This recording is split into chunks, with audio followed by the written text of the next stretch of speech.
एक दिन थियो Friday June 1st, 2001. There was a custom in the royal household that every Friday they would have a get-together.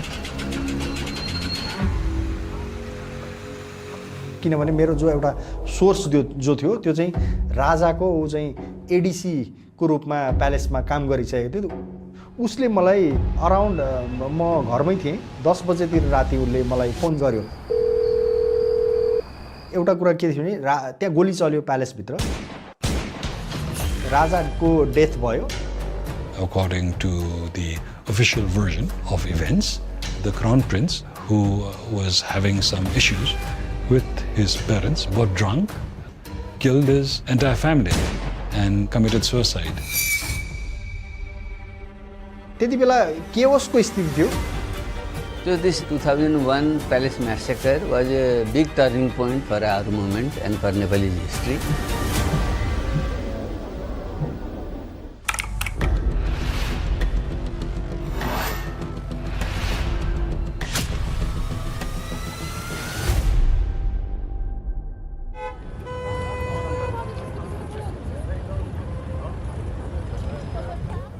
Well, from a very young age, I took interest in global developments. And during my high school years, I was active as president of a current events club and Model UN, working in the Department of Political Affairs at the UN.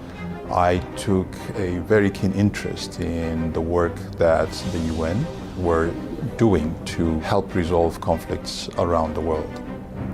I believe the palace massacre that took place in 2001 drew closer attention to Nepal from the international community and also drew greater attention to the conflict that was ongoing and causing a lot of suffering and death.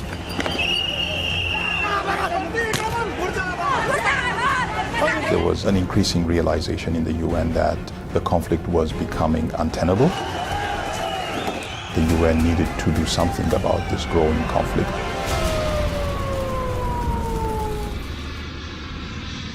The time I arrived on my first visit, which was in August 2003, this was a period when there were really two dimensions to the crisis in the country. On the one hand, the king, his relationship with the political parties was deteriorating.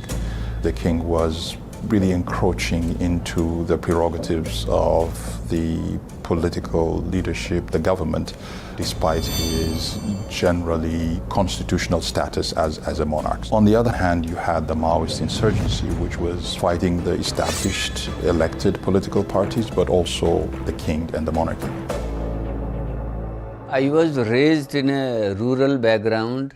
Naturally, in the rural areas, poverty, unemployment, illiteracy was rampant. But as I happened to be a bright student, I won a scholarship to go for higher studies. Baburam Bhattarai, he had a reputation for being a brilliant student. He had topped the country in the standardized test that we take at grade 10. I went for my PhD in New Delhi. My topic of the thesis was why Nepal was underdeveloped. I realized till the 18th century, Nepal and other countries were almost at the same level. Then countries modernized themselves, but in Nepal, we had a continued rule of the monarchy. I came to the conclusion, unless you have democratic revolution in your country, the country cannot be developed. When I came back to Nepal, then we organized a Nepal Communist Party, Maoist, with comrades like Prasanda, who was my own batchmate.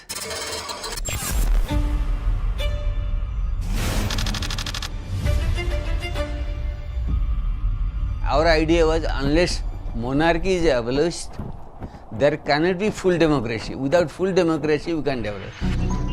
The first stage for development is political revolution. You have to focus on peasants in the rural areas. Then when you gain your strength, then only you capture the cities. हामीले दुईटै बाटो कि हामीले सेनालाई पनि हाम्रो सैनिक पङ्क्तिलाई पनि हामीले सुदृढ गर्नुपर्ने, हामीले सैनिक पङ्क्तिलाई आफ्नो ठाउँमा मजबुत बनाउनु पर्ने। And we want to organize the people who are at the bottom, the poor peasants and women. कमरेडहरू हामीले 60वटा झण्डा र 60वटा दियो बालेर हाम्रो शिविरको उद्घाटन गरेका छौँ। In Nepal's case, there are Dalit so-called untouchables caste. So our party and the front organization used to gather them and tell them what are the problems, why you are poor, why you are oppressed. हाम्रो सामु नयाँ नयाँ चुनौतीहरूको दिवारहरू तिर्सिएका छन्। The Maoists were able to use the rhetoric that the state has not done anything for that group of people and promise them a much better future under a potential Maoist government.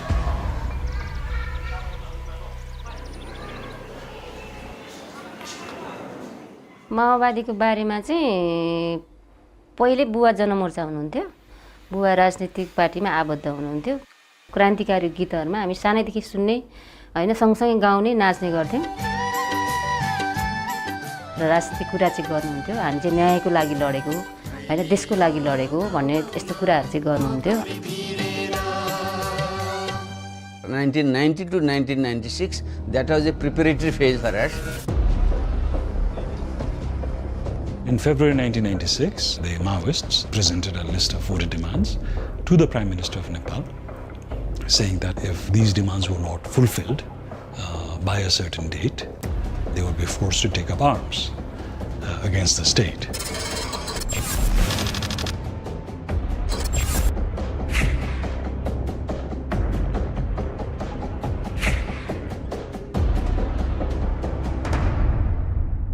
Nepal was still a Hindu monarchical state. We should abolish the monarchy and the nature of the state should be changed into a secular state. We should have a land reform and we should develop our industries and education and health should be free for all. Those demands could be fulfilled only after making a new constitution through a constituent assembly. Till then, we had already seen 4 constitutions, and each constitution was drafted by a committee which is handpicked by whoever, whether it's the king or political parties, it is handpicked. Our Constituent Assembly is elected by the people, and the people's representatives go and write a constitution. So the argument is that an assembly elected by the people is a sovereign body which should have much more legitimacy in writing the constitution. The Prime Minister, instead of heeding the letter, he went on a visit to India.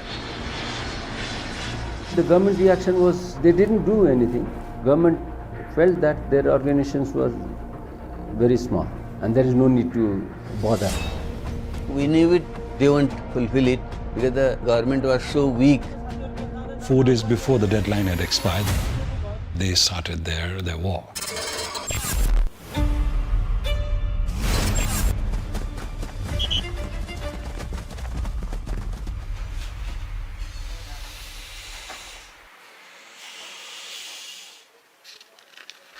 So these are some of the documents of our underground days, and these notes are made to give classes to cadres in different underground areas. It was difficult to carry books everywhere, so we would make little notes. One focused on military affairs, another focused on political economy. त्यसरी सातो बनाइदियो भनेको हामीलाई याद छ।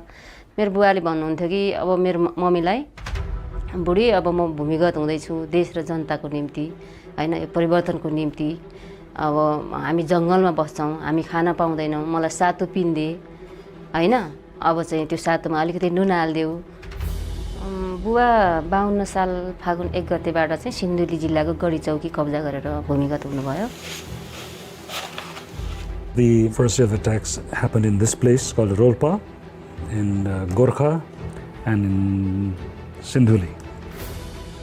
1996, I was in the army. I was a general, and the Maoists had started attacking the police posts with their, country-made weapons. Every attack on a police station, they're also snatching their weapons. So they built their armory from weapons they seized or snatched from the police. Our demand was from the very beginning was Republican democracy. My idea was, if the king agrees to abolish the monarchy and go for a republican form of state, we can accept him as the first president of the republic. I had no sympathy, nothing. By killing people, by looting banks, murdering police, it's not democracy. The government of the day thought that it was a law and order situation and the police was strong enough to deal with this. But over the months, things escalated. The army had made some assessment that this is an insurgency and army should be drawn in. Everybody was for military solution to finish the Maoist. But we from civil society, we did not want that. We wanted a peaceful solution. For the last 3 decades, I was all the time engaged in as political activist, freedom fighter, human rights activist. I serve for the rights of the people. I started traveling all over the country, even went to their hideouts, appealing to the Maoists. There is no option but peace talk with the government. 2001 is a very crucial year for our movement and for Nepalese history. I got a phone call from a friend. It was 5 o'clock in the morning, and that person told me, "Do you know this has happened? There is a palace massacre." Then we decided then this could be favorable for our revolution. Now since the legitimate monarchy is gone, whatever monarchy will be easier to fight against it. After the massacre, the previous king's second brother became king. The new king was someone called Gyanendra. The new king was not popular among the people, didn't have good image. There also he was a businessman, and he was suspected to be involved in various corrupt practices. So we seized that opportunity, we shifted our strategy, then we extended our hands to the political parties and called them to join hands with us and fight against the fake monarchy.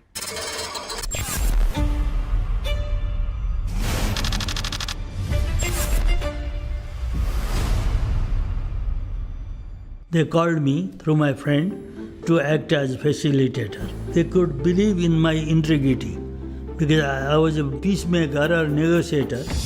पहिलो चरणको कुराकानी हुँदाखेरि त त्यो धेरै मान्छेहरू hopeful थियो पिस आउन सक्छ भन्ने. But in the meantime, we came to know, while sitting and talked, the Maoist had the hidden motive.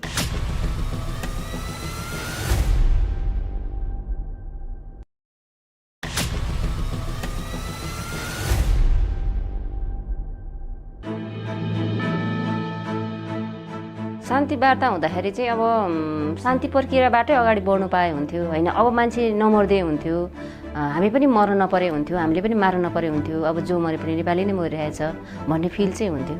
पहिलो चरणको कुराकानी हुँदाखेरि त त्यो धेरै मान्छेहरू होपफुल थियो पिस आउन सक्छ भन्ने. तर त्यो एक ढङ्गले आइस ब्रेक गर्ने मात्रै थियो.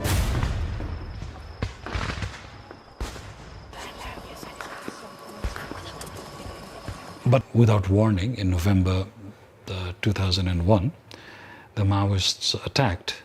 This time they attacked the army.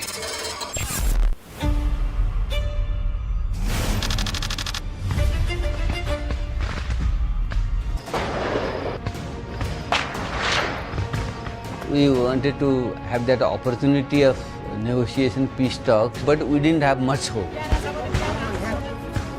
That was a camouflage agent. Maoists use the peace talks to increase their strength. That is a fact.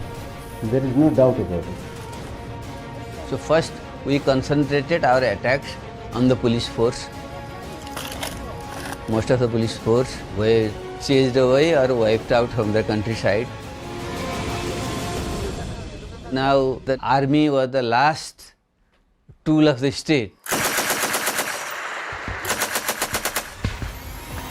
the Maoists decided to attack the barrack and seize the arms in the barrack. Very successfully we attacked and we made a huge capture of arms and ammunition from the army. The first time the Maoists also had machine guns, they had rockets, they had grenades, all they took from the army. Before that, they had only the weaponry they could take from the police. I was deployed in the hardcore Maoist area, the birthplace of the Maoist, and every day our helicopters would bring in dead bodies, soldiers, policemen, or the armed police force.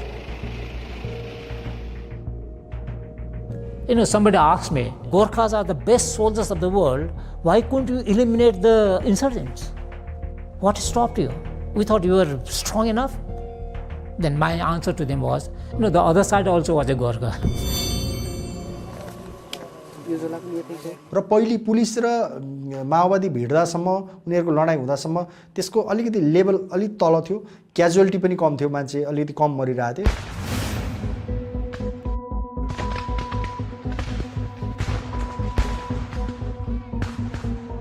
Military mobilise भएपछि मान्छे पनि धेरै मर्न थाल्यो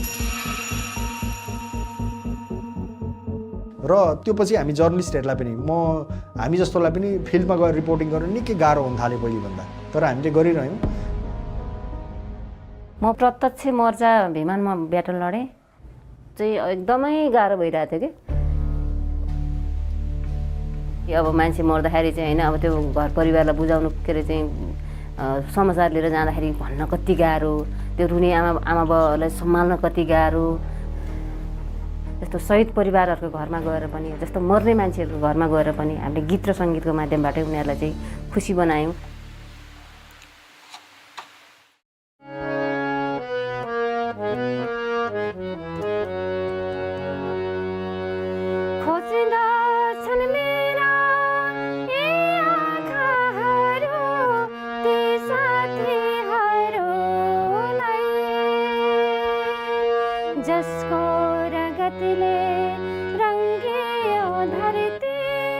अब चाहिँ जस्तो वर्ग दुश्मन भनेर मार्थ्यौँ हामीले चाहिँ पुलिस आर्मीहरूलाई होइन, कहिलेकाहीँ त हामी पनि मान्छे हो, कहिलेकाहीँ पग्लिन्थ्यौँ क्या हामी पनि होइन, यसरी चाहिँ नमरे हुन्थ्यो भन्ने चाहिँ त्यस्तो लाग्थ्यो।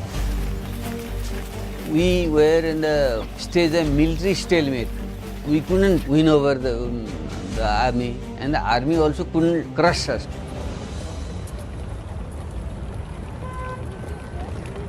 There was growing concern internationally about the escalating and dangerous nature of the conflict. Here you have in Nepal a very radical movement that was intent on bringing down the parliamentary democratic system, getting rid of the monarchy and establishing a people's republic, a secular state, and so on. We felt in the UN that we needed to really understand what was going on and try to be helpful to the extent possible. The time I arrived on my first visit, which was in August 2003, the first step was to meet with the government officials.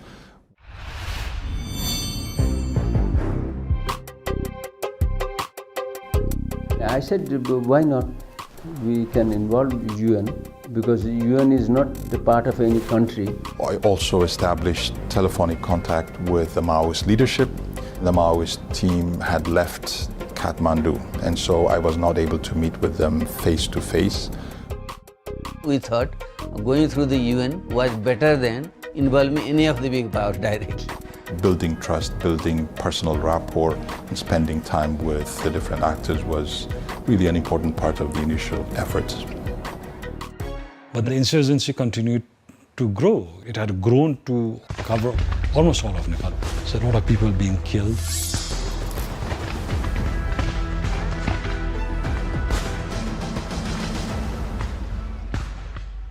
As a director of the Swiss Peace Foundation, I was involved in many different conflict areas.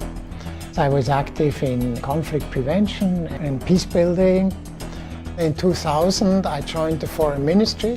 They asked me to check whether this is going to be a tough situation in Nepal. Switzerland had a very traditional program of development cooperation in Nepal. It started already in the 60s. We started with a program in agriculture. We had a road program to improve the roads. So it was quite a long-standing experience here in Nepal. But then when the Maoist insurgency started, Switzerland was really afraid, we thought maybe 30 years of development cooperation. Everything is going down the river now. In summer 2004, I came with my colleague to Kathmandu. When I came, the conflict was more or less triangular. There were the political parties, and there were the Maoists. And there was a major conflict between the palace and the democratic parties. The king was meant to be a constitutional monarchy, more of a figurehead. But he kept appointing different prime ministers, and he wanted them to solve this problem. And the political parties, they saw him as extending his reach beyond what is constitutionally allowed. And so that put the prime minister, the political parties, squarely against the king.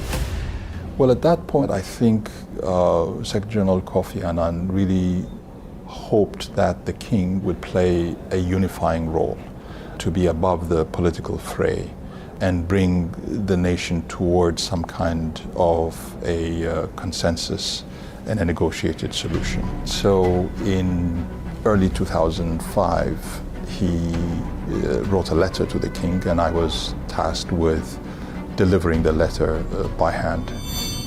A general message reinforcing his views about what the role of the king should be. But the events that followed somehow were surprising to me and to others.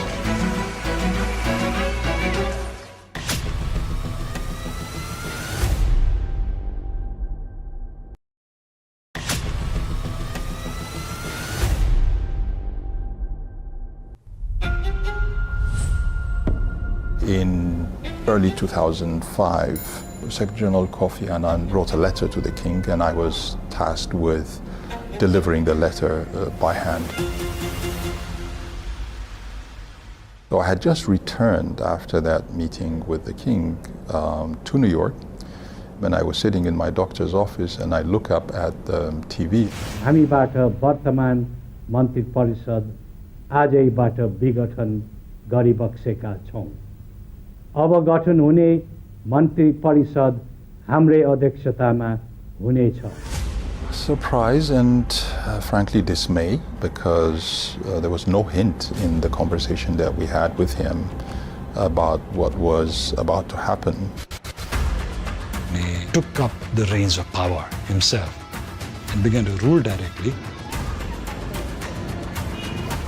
Military mobilise गर्यो, army पनि गनसहित बसेको army त्यो युनिफर्ममा हैन, अनि army troops नै हाम्रो अफिसमा तलपट्टि राखेको रहेछ। उनीहरूले चाहिँ सबै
Hello, ladies and gentlemen. Good evening and welcome to ABS News Talk with yours truly, Chris Anu, coming to you as usual from the great state of Texas, precisely Houston, Texas. I come to you tonight with developments as to what is going on in the political landscape in La République du Cameroon. Tonight, we're going to be talking about the absence of La République du Cameroon's President Paul Biya for over a month. Not seen or heard from anywhere, despite assurances from the authorities in Yaoundé that the man is alive. About a week ago today, ABS announced that Mr. Biya was dead. And the authorities in Yaoundé came out fuming with a flurry of statements trying to counter our report. However, 1 week after today, they have not been able to show us Paul Biya alive. That is the subject of this broadcast tonight. As usual, I will open the microphone at the end of the day after my guests to take your phone calls to have your feeling out there in Africa, in Europe, in the USA. So please stay tuned. This promises to be very, very exciting. I'll be right back.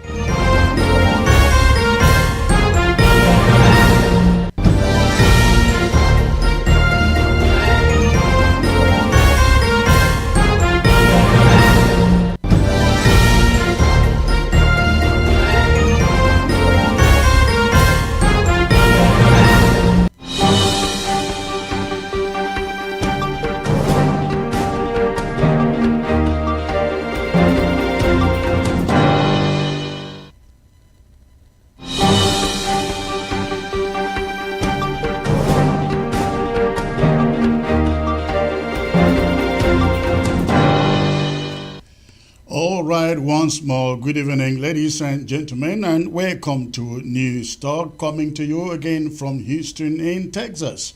Tonight, I delve into the subject of Paul Biya's disappearance, which we reported here a week ago. He is no more. And since then, a flurry of statements from Cameroon have gone out trying to debunk that report. Again, tonight, we delve into the detail and we update you with what we know here at ABS. And at the end of the day, we open the phone lines to take your calls to sample what you think out there. As usual, I expect you to please, if you are watching by way of Facebook and YouTube, go ahead, hit that share button and let them know the anchor man is not live. He is indeed alive. You can see me and feel me and possibly touch me, unlike the man in Cameroon who is said to be alive. No one can see him or feel him. All right, so please do me the favor, hit your share button out there so we can get started here. Sorry for the late start tonight, but I bet you we're going to do some justice here and you will leave here inspired, educated, and excited, because we don't bring you rumors here. We bring you hard news that you can go home and brainstorm on with your own intellectual capacity. So please go ahead, hit your share button. Let us quickly populate this platform before I bring you my monologue for tonight. And before I get there, I just want to thank all of you watching from Ground Zero, where we call the Federal Republic of Ambazonia, where we call the Southern Cameroons, the former British Southern Cameroons. Thank you for tuning in by way of satellite television. Please let somebody know the anchor man is live right here tonight. Again, this is going to be very, very exciting. And I want to thank especially the restoration forces in the Bello local government area, led by the one and only General Inyu, for doing a masterpiece last week, bringing down some rook elements. Of course, all our Republic du Cameroon soldiers will consider them rook elements because they don't follow the law. They don't follow war laws in times of war. We receive reports months back that La République du Cameroon military in Bello in particular, were transforming themselves, looking like Ambazonia restoration fighters, going around looting stores, torturing civilians, and making their lives a hell. And so what the restoration fighters in the Bello did, they went and hid around the bush and ambushed two. There were actually three of them. They tried to ambush all the three of these La République du Cameroon soldiers. Two of them were brought down, their equipment confiscated from them. One succeeded to run back into their camp. Now we learned that the camp, that La République du Cameroon's camp, is now empty, afraid of what may happen to those of them who remain. But before they empty the camp, Ambazonian restoration fighters had taken down two of them, confiscated their weapons and whatever belongings they had with them, plus the money they had taken from residents, civilians in Bello. And the civilians actually called upon the restoration fighters to do this because they were going through hell.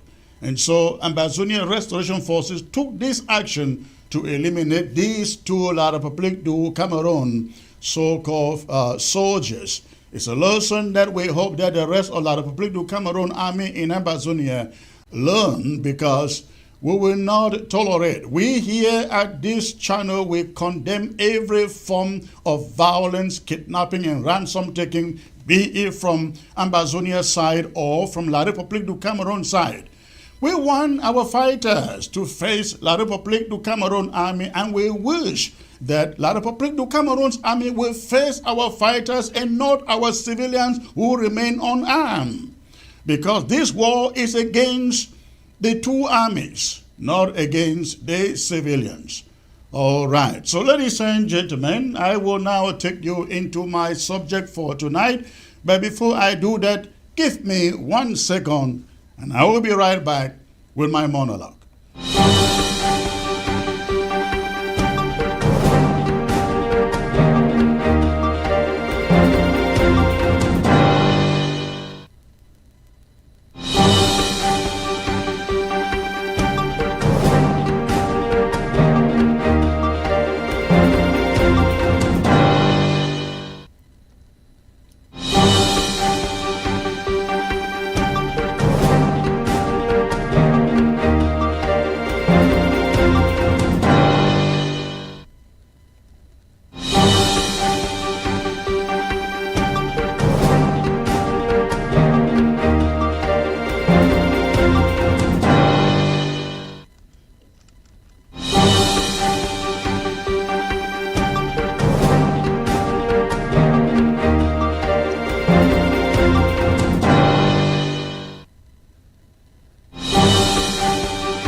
All right, ladies and gentlemen, at this moment again, I take you to my talking point for today. My talking point lays the groundwork for the subject of discussion today with my panel, two-man panel tonight. And again, I will take you to my talking point at this moment.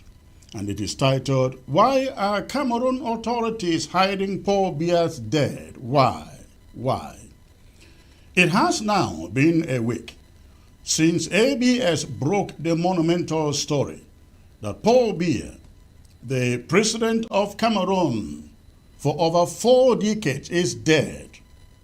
While ABS continues to stand by the story, Cameroon's government, through a flurry of statements from key ministers, has done everything possible to convince the public that Biya is not only alive, but is well and kicking. In the words of Communication Minister Emmanuel Sadi. Yet, despite their insistence, the government has failed to provide any definitive evidence that Paul Biya is alive, raising more questions than answers. Instead, they have resorted to a defensive strategy, demanding that ABS proves its claim. An interesting inversion of the burden of proof. The question is this: which is easier, to present Biya's corpse or simply show him alive? Yet, despite all the speculation and national uncertainty, the government has chosen not to present a living Paul Biya. Why? In this analysis, we delve into the reasons why Cameroon authorities are hiding the announcement of Paul Biya's death. We explore the implications of the delay, and we also review the political and constitutional ramifications that are brewing behind the scenes, as our sources tell us. Why the eerie silence? Instead of quelling speculation by having Paul Biya make a brief appearance on national television or even release a video statement, the government of Cameroon has responded with baffling measures. Among them, a national day of prayer and lamentation for Biya's well-being, a move as perplexing as it is suspicious. For 42 years in power, Biya, a devout Catholic, never once called for a national day of prayer. Why now? What is the true purpose of this sudden collective act of devotion? Given the historical context, this is not just a benign call for divine intercession, it smells strongly of manipulation. How do the officials expect the public to believe that this is not a forum of high mass for the repose of Biya's soul or an attempt to symbolically save him from the fires of purgatory? Cameroon's government may be roping or confusing the population to distract them from the truth with such measures, but this has only deepened public suspicion. More tellingly, Cameroon's Minister of Territorial Administration, Paul Biya, has gone so far as to ban all national discussion on the life status of the president. Why such drastic measures if the man is alive and well? Why not simply present Biya to the people for just a minute?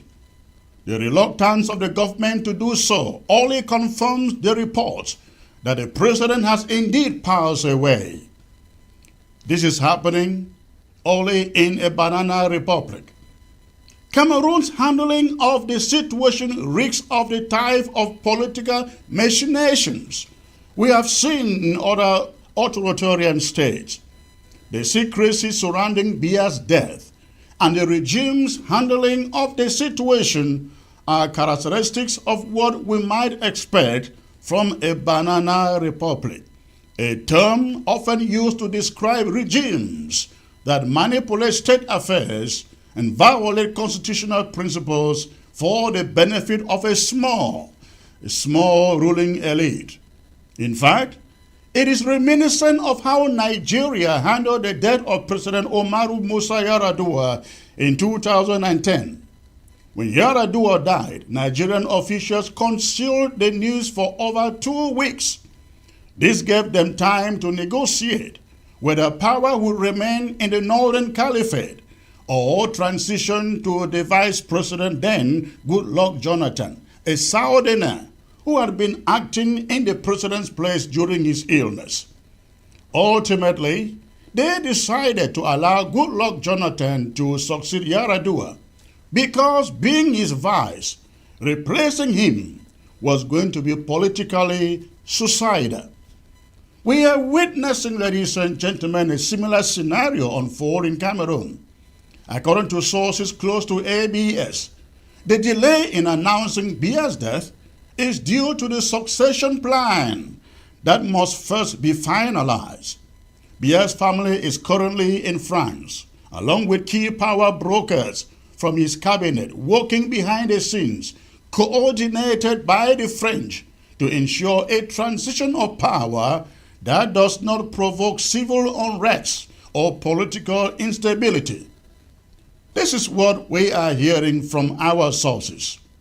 ABS sources say that So far, the dust has been settling on the possibility of Frank Biya, Paul Biya's son, succeeding his father. However, it is far from a done deal. Paul Biya himself had been quietly touting the possibility of running for another term before his sudden death, leaving the power vacuum even more complex. Now, with his unexpected passing, meetings are taking place in France. The objective is to put all the pieces in place before making the official death announcement, preventing any political upheaval that might arise from a sudden power shift. Next year's elections are to be postponed. Our sources say one thing is certain: Frank Biya's name is at the forefront of these discussions in France. They say that if Frank ultimately emerges as the successor, next year's presidential elections will be indefinitely put on hold.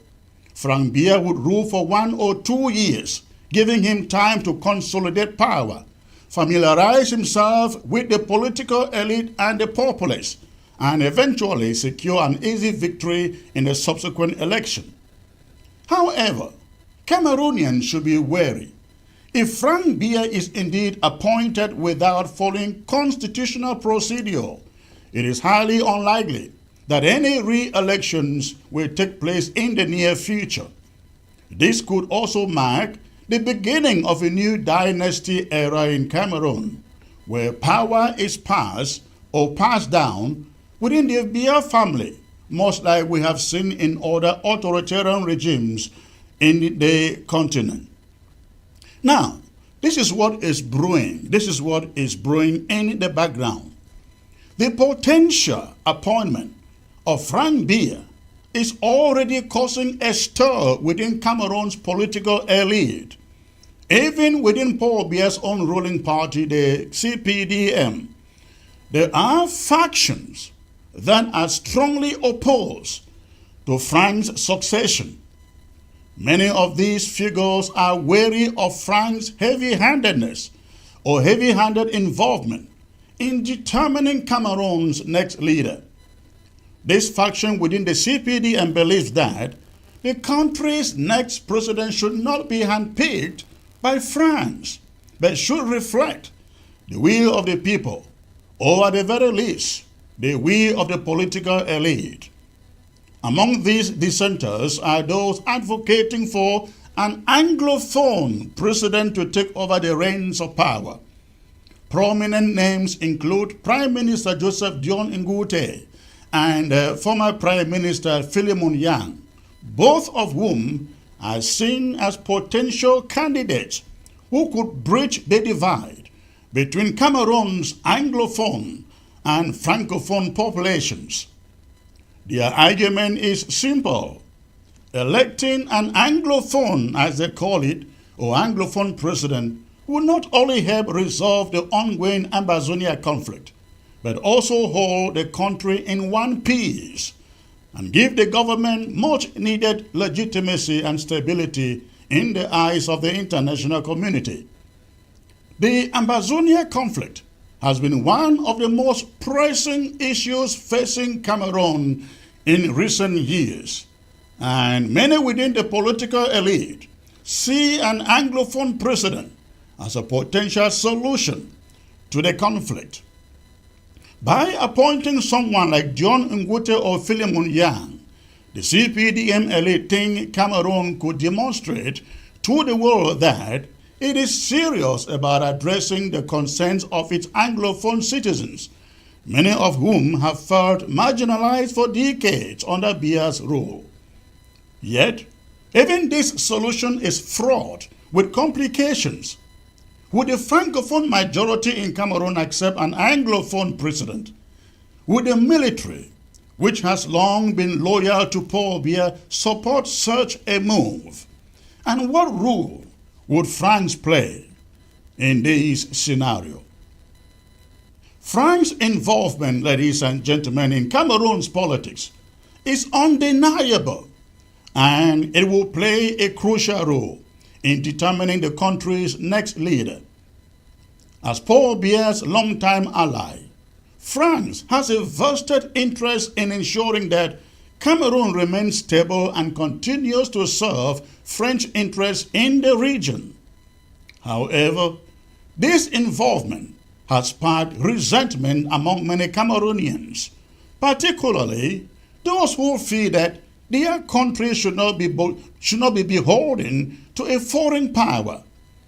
If Frank Biya is installed as president with France's backing, it is likely to provoke a strong backlash from within the CPDM and the broader population. This could lead to a political and constitutional crisis, particularly if the succession process is seen as illegitimate and unconstitutional. In the end, the delay in announcing Paul Biya's death is not just about mourning or giving the family time to grieve. It is about power. Who will hold it? How it will be wielded? And what steps need to be taken to ensure that the transition does not lead to chaos. The longer the announcement is delayed, the clearer the picture that Biya is indeed dead and that there are significant internal struggles taking place within Cameroon's ruling elite. Paul Biya's death, while not yet officially confirmed, marks the end of an era in Cameroon.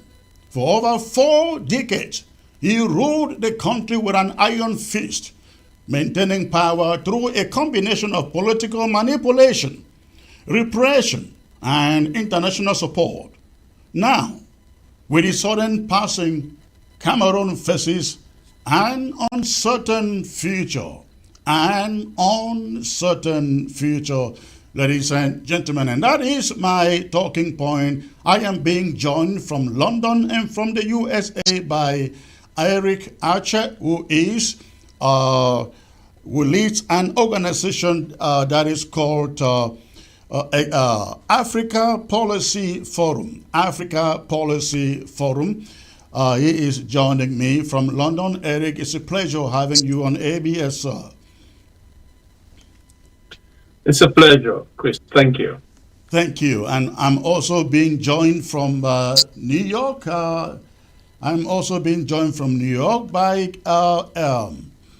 Professor Ben Aki. Many of you have heard his voice out there, I believe. Professor Ben Aki he considers himself a Cameroonian federalist, and he is joining us again from somewhere in New York. Thank you for joining me, sir. Mr. Chris Anu, thank you very much for the invitation. Thank you for the opportunity to participate in this important discussion for our country, and I'm glad to be here from Syracuse, New York. Syracuse, New York. Thank you, sir. If you can bend your camera slightly, that would be great. Let me get back to you, Eric. You listened to my talking point there. You have yourself been giving commentary to some television houses on the subject of Paul Biya's disappearance, which we have reported here dead. What are you hearing from your sources in Yaoundé, sir? Thank you, Chris, and I listened to the monologue, which was rich, and there's a lot in your monologue. Though I may have some reservations with some of the conclusions reached, but without doubt, there are good reasons for that, because we are in a situation here, 1 week after this news has been circulating, and we reaching conclusions, people reaching conclusions, and the government monitoring what everyone is hearing out here and there in Cameroon, but still without providing any of evidence to show that Paul Biya, the president of Cameroon, is indeed alive. So I can question some of the conclusions you've reached, because as of this day, as I am on the screen to you today, with you today, there is nothing to suggest that Paul Biya is alive. And the activities, the developments we are seeing every day, even some of them being encouraged by the same government in Cameroon that is banning any conversation on this issue is pointing in the same direction. Something isn't right with the president of Cameroon. Paul Biya. Okay, yes, go finish your thought, please. Now, I was just concluding that something isn't right with the president of Cameroon. Whether he is dead as of this moment, I can't pin on that issue. But there is every indication to show that Paul Biya is unable to stand firm in front of her and speak to Cameroonians. Absolutely. Where I say an observer, you may not be able to pinpoint to that fact that he is dead. However, we here who monitor information and receive information, we are standing on the report that Paul Biya is in fact dead. And the only reason why the announcement is not being made is because the arrangements are being made for succession. Let me get over to Professor Aki here to get his take on what he may have heard and why he thinks that Yaoundé refuses to officially announce the death of Paul Biya. Now, before I get to Professor Aki, I see a press statement out there supposedly coming from the office of Paul Atanga Nji to the effect that the government is announcing the death of Paul Biya. I believe, looking at that statement is fake. That statement was issued on October 9 and up to today, CRTV hasn't carried it. That tells you it is a forged document. Nobody should take it with a pinch of salt. It is not coming from Atanganji's office, that I believe. But Prof, let me get your take on these developments in Cameroon, sir. Yes, you're right about that document from Mr. Paul Atanganji. Earlier today, I read a disclaimer that it was a fake document. It's not exactly from him. But my worry, my analysis of the situation is from the perspective of the state of Cameroon. You assert that Mr. Biya is dead. That is a very serious claim, and your station is repeating that position here now, and it affects the economy of the country. I would expect the government of Cameroon to provide proof that what you are saying is incorrect, and further to take legal action against your organization, first by showing that Mr. Biya is alive, and then showing that you did not follow the ethics of journalism. But that is not happening. That is what makes me fear a lot more that there may be some substance to what your station is stating. And if it is correct, then all the Cameroonians who know that the president is dead but have not taken the proper constitutional order to announce his death and to institute the interim exercise of power, the interim president taking over for a maximum number of 4 months to organize the election. Any Cameroonian who knows that the president is dead and has not acted to advance the constitutional order is potentially committing treason and should be held accountable for that. Now, some people say, rightly, your analysis, I also agree with Mr. Acha, that some of the analysis you have provided, the conclusions you draw from there, they are far-reaching. I would not agree with all of them, but they do provide some intriguing positions that we will have to consider in our discussion going forward. Is the government able to prove that ABS is incorrect in its assertion? If they are not doing so, then there must be something, just like Mr. Acha has said. There is something in the air that the people of Cameroon ought to know, but they are not provided that information. Just to finish that thought, all right. Some people have speculated to say that the president is preparing for a triumphant return to Cameroon after allowing these speculations about his death to become widespread, so that when he shows up, it would be a triumphant victory to his political career and whatever steps he has ahead of him. My position and the platform English Cameroon for United Cameroon, where we message from, our activism is defending constitutional democracy in Cameroon. And our assessment has long been that Mr. Biya is not fit for office. There is a time, and even if he comes back to Cameroon to prove you wrong, which I think that's what the government, if Mr. Biya is not there, the government is trying to prepare for a triumphant return. But that triumphant return is not satisfactory because by the standards of the president of Cameroon, this man ought to have resigned his office. But if he is going to stay on and leave office by a natural transition to the next life, I think that is a very disgraceful and a very disastrous way to lead.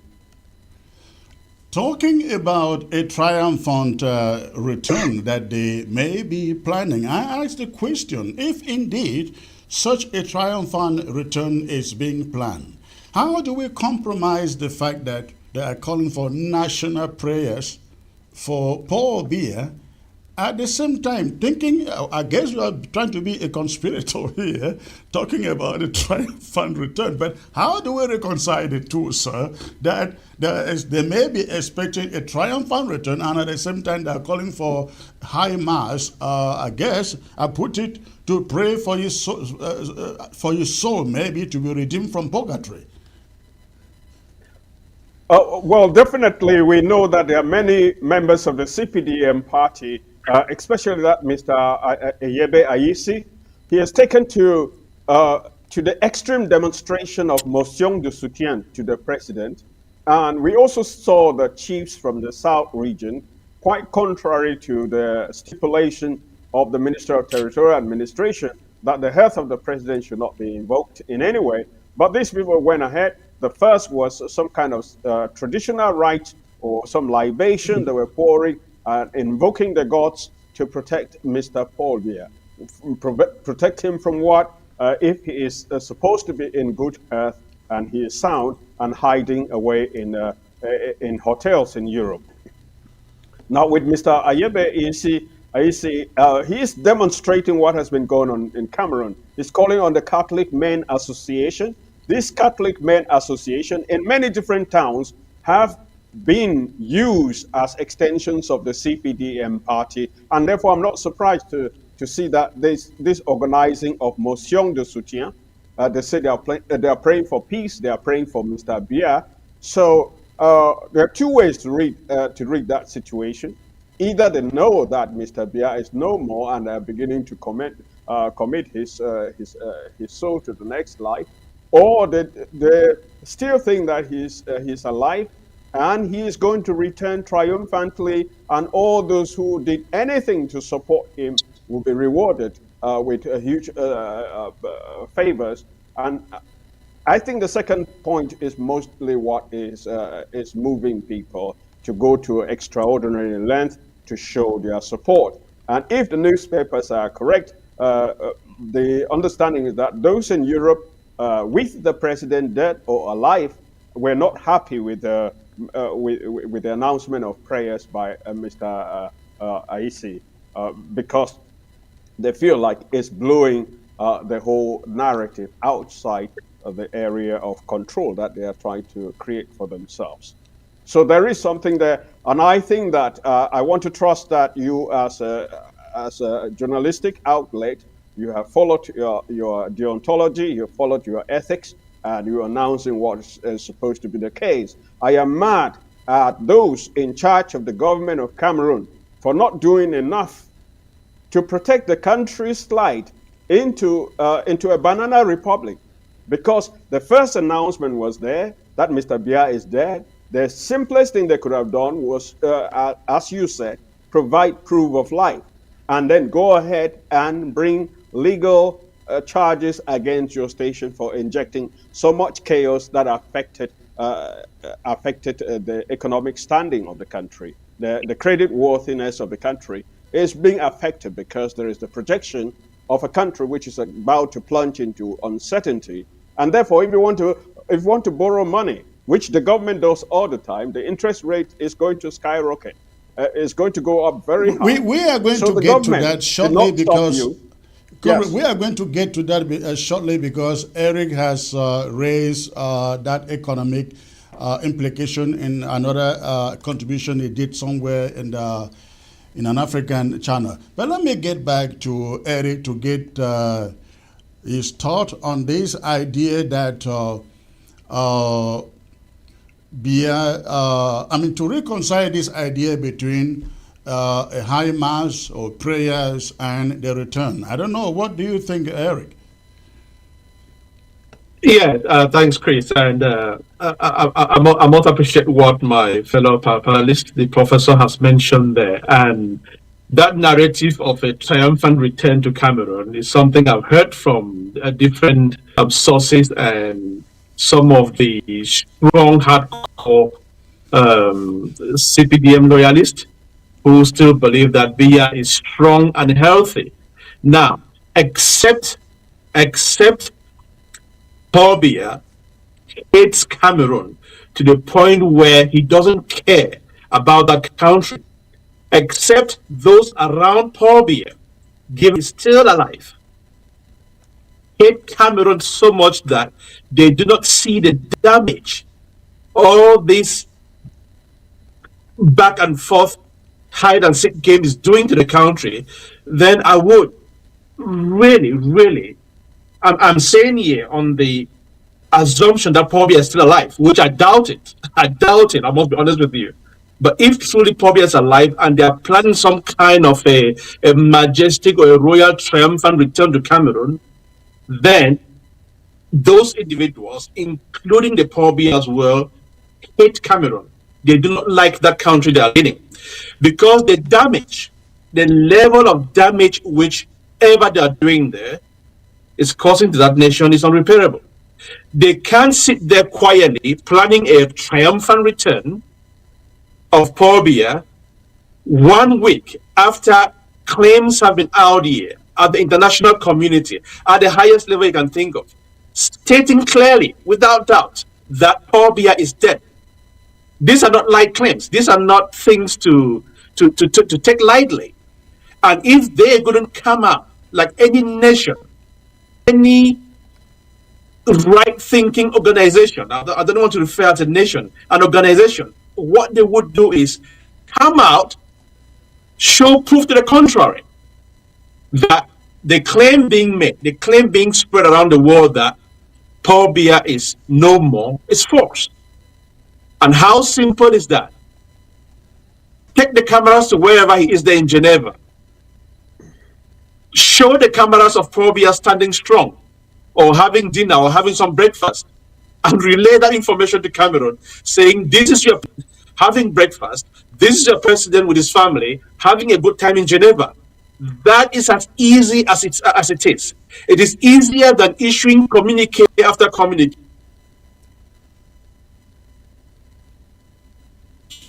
It is easier than rallying traditional leaders there in the south to go practicing some incantations in the name of protecting Paul Biya. Protect him against what? What is happening to him if he's alive?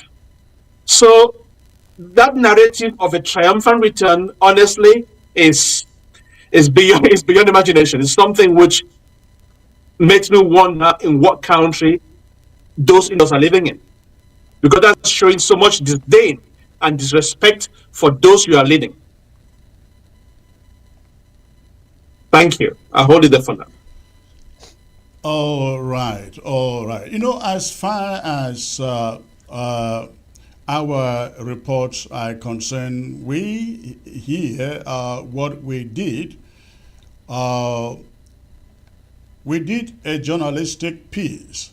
And when you report news, you are listening to sources, and it is left for you, the media organization, to ascertain the veracity of that piece of information. And you may not get it right all the time. You may get it right sometimes. The stories may not come out to be exactly what it is, but at least the main thrust of the story, that, for example, in this case, that Biya is dead remains a fact, could remain a fact. And so, I'm saying this to say that at the end of the day, this story is about whether Biya is alive or is dead. And if he is alive, the burden is not on the media to prove that he is alive. Just as you have said, as we have said, it is very easy. Just get Paul Biya to stand by the window like the Pope does and wave his hand and say, hey, Cameroonians, you guys always think of me dead. I am still here. They haven't done that yet, and that is the proof that everybody wants. So the burden is not on us. Professor Aki talked about suing ABS for the evidence. How are you going to sue ABS? It's a news story. But the very fact that they sat on all the allegations and said nothing, did nothing, is proof that something is not right somewhere. The burden goes back, shifts back to them. Eric, am I wrong here?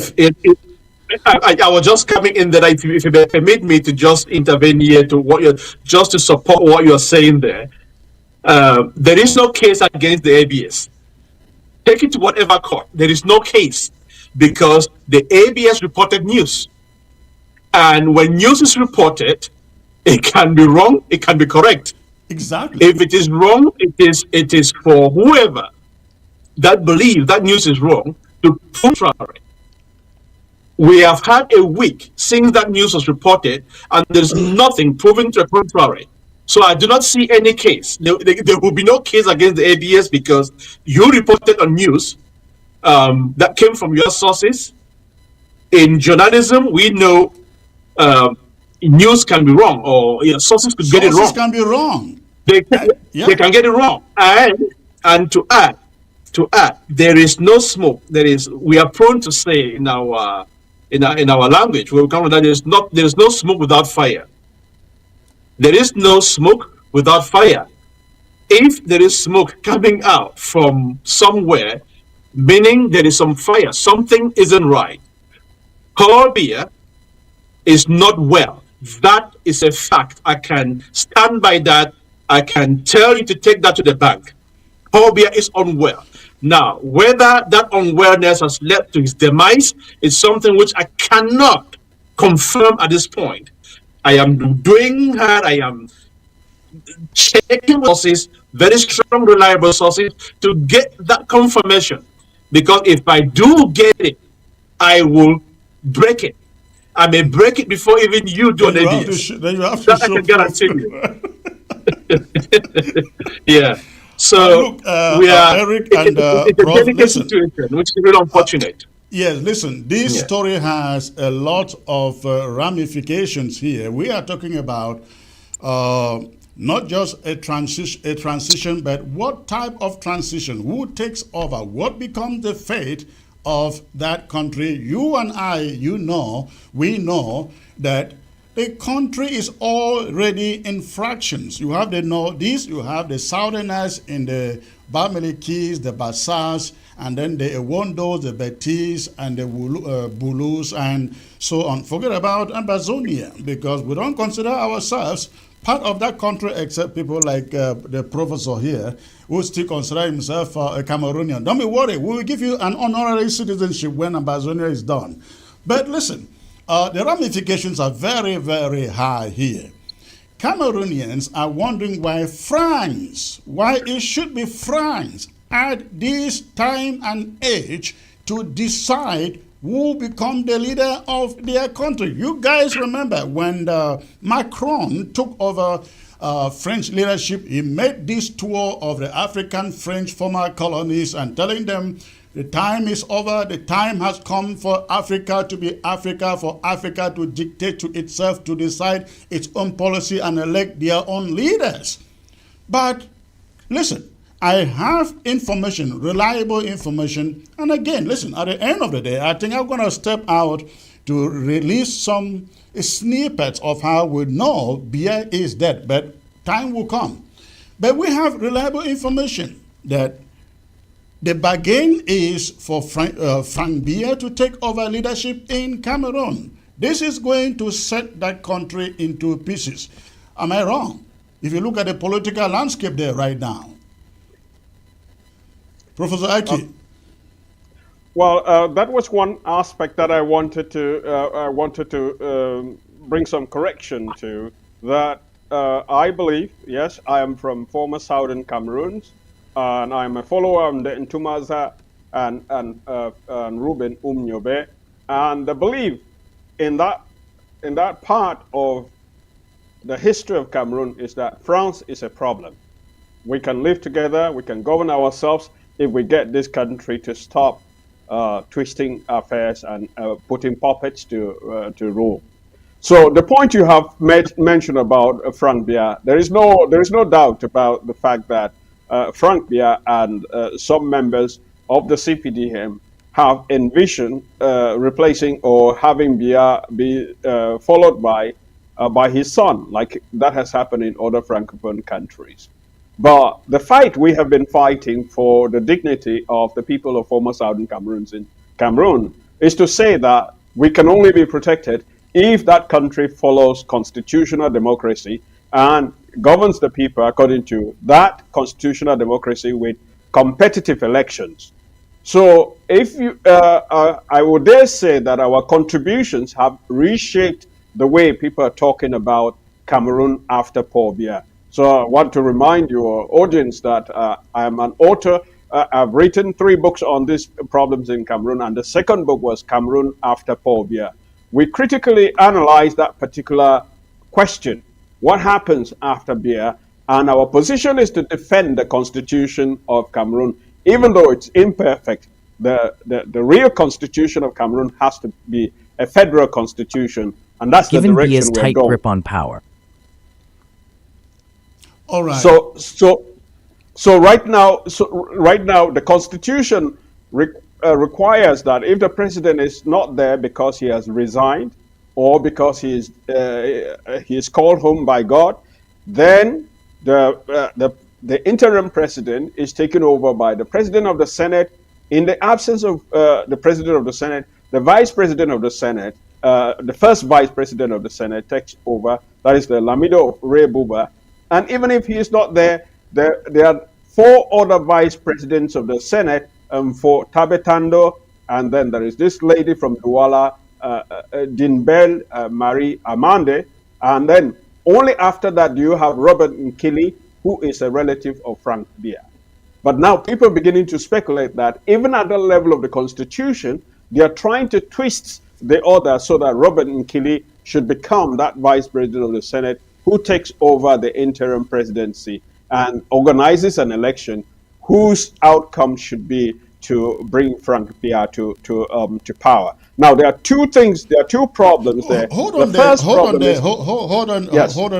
there, Prof. We understand Niad Njifenji, who is the current Senate president, who should constitutionally take over in the absence of Biya, of course, is incapacitated and cannot do that. Now, when you look at the rest of the vice presidents of the Senate, it is said that only Robert Nkili is positioned to take over, and it is said that it was intentionally done so that in the absence of Niad Njifenji, Robert Nkili, being the brother to Biya's former wife, Jean Irene Biya, the transition to Frank Biya will be really smooth. Have you looked at this angle? Yes, I think you're right in suggesting that, but Robert Nkili is not the next in line after Mr. Nyan Njifenji. The next person after Njifenji is the Lamido of Ray Buba, Abubakari Abdullahi, and after him is still not Robert Nkili, who is supposed to assume that interim presidency. It's Mr. Tabetando, the senator for Tabetando. And then, even after him, is the lady from Douala, who is called Dinbel Marie Armande. So it's going to be a lot of games. Now, can France play these games? Of course, because in Chad, the constitution was suspended, and the son of the former president, who was a military officer, was brought in, and France blessed that unconstitutional transition. And then they waited long enough to organize the election, and that election was all programmed to deliver the victory of the son of the former president. Now, Cameroonians have to make it their duty to frustrate the intentions of France here just by demanding that the constitution be respected. Because if the constitution is respected, that first of all will assure that the interim president is not exactly Robert Nkili, who in the past, I would like to remind Cameroonians that in the past, Mr. Robert Nkili was responsible around 2020 or 21. He was responsible for propagating the false news that Mr. Biya had died. He actually originated that information, and it was proved later on to be a lie. So that's why I'm partly suspicious that the idea of a triumphant return to Cameroon may still be one of their games that they are planning, but it is going out of hand because the speculations and sometimes the news pointing to the fact that the man is not well is going to play an important role in all of this. Now, you're right that Frank Biya is being prepared to go in that direction. We started opinion polls about 4 years ago to look at the CPDM militant, CPDM candidates who could take over Biya, look at the relative standing of the opposition, and these polls have been consistent. The leading CPDM that they would like to see take over from Biya is the Prime Minister, Dr. John Gote. And after him, the next person is Marafa, who is in prison. So it doesn't really come into the question. And the most recent polls show that the former Prime Minister, Philemon Yang, is in the third place. And the fourth place is Alamin Usman May from the north. So if you are really trying to put forward a CPDM candidate who can win in a free and fair election, you will have to look at an Anglophone or you have to look at somebody from the north. So Frank Biya, if you see Frank Biya being put forward as a candidate, that will not be because he's competitive, it's because the instruments of the state are being prepared to produce a rigged election and from which Frank Biya will emerge. Cameroonians can defend themselves against that. Let's get Eric's thought on that articulation. Eric, what do you suppose will be going on within the ranks of the CPDM elite that is assuming that Biya is dead and gone and they are figuring out who takes over?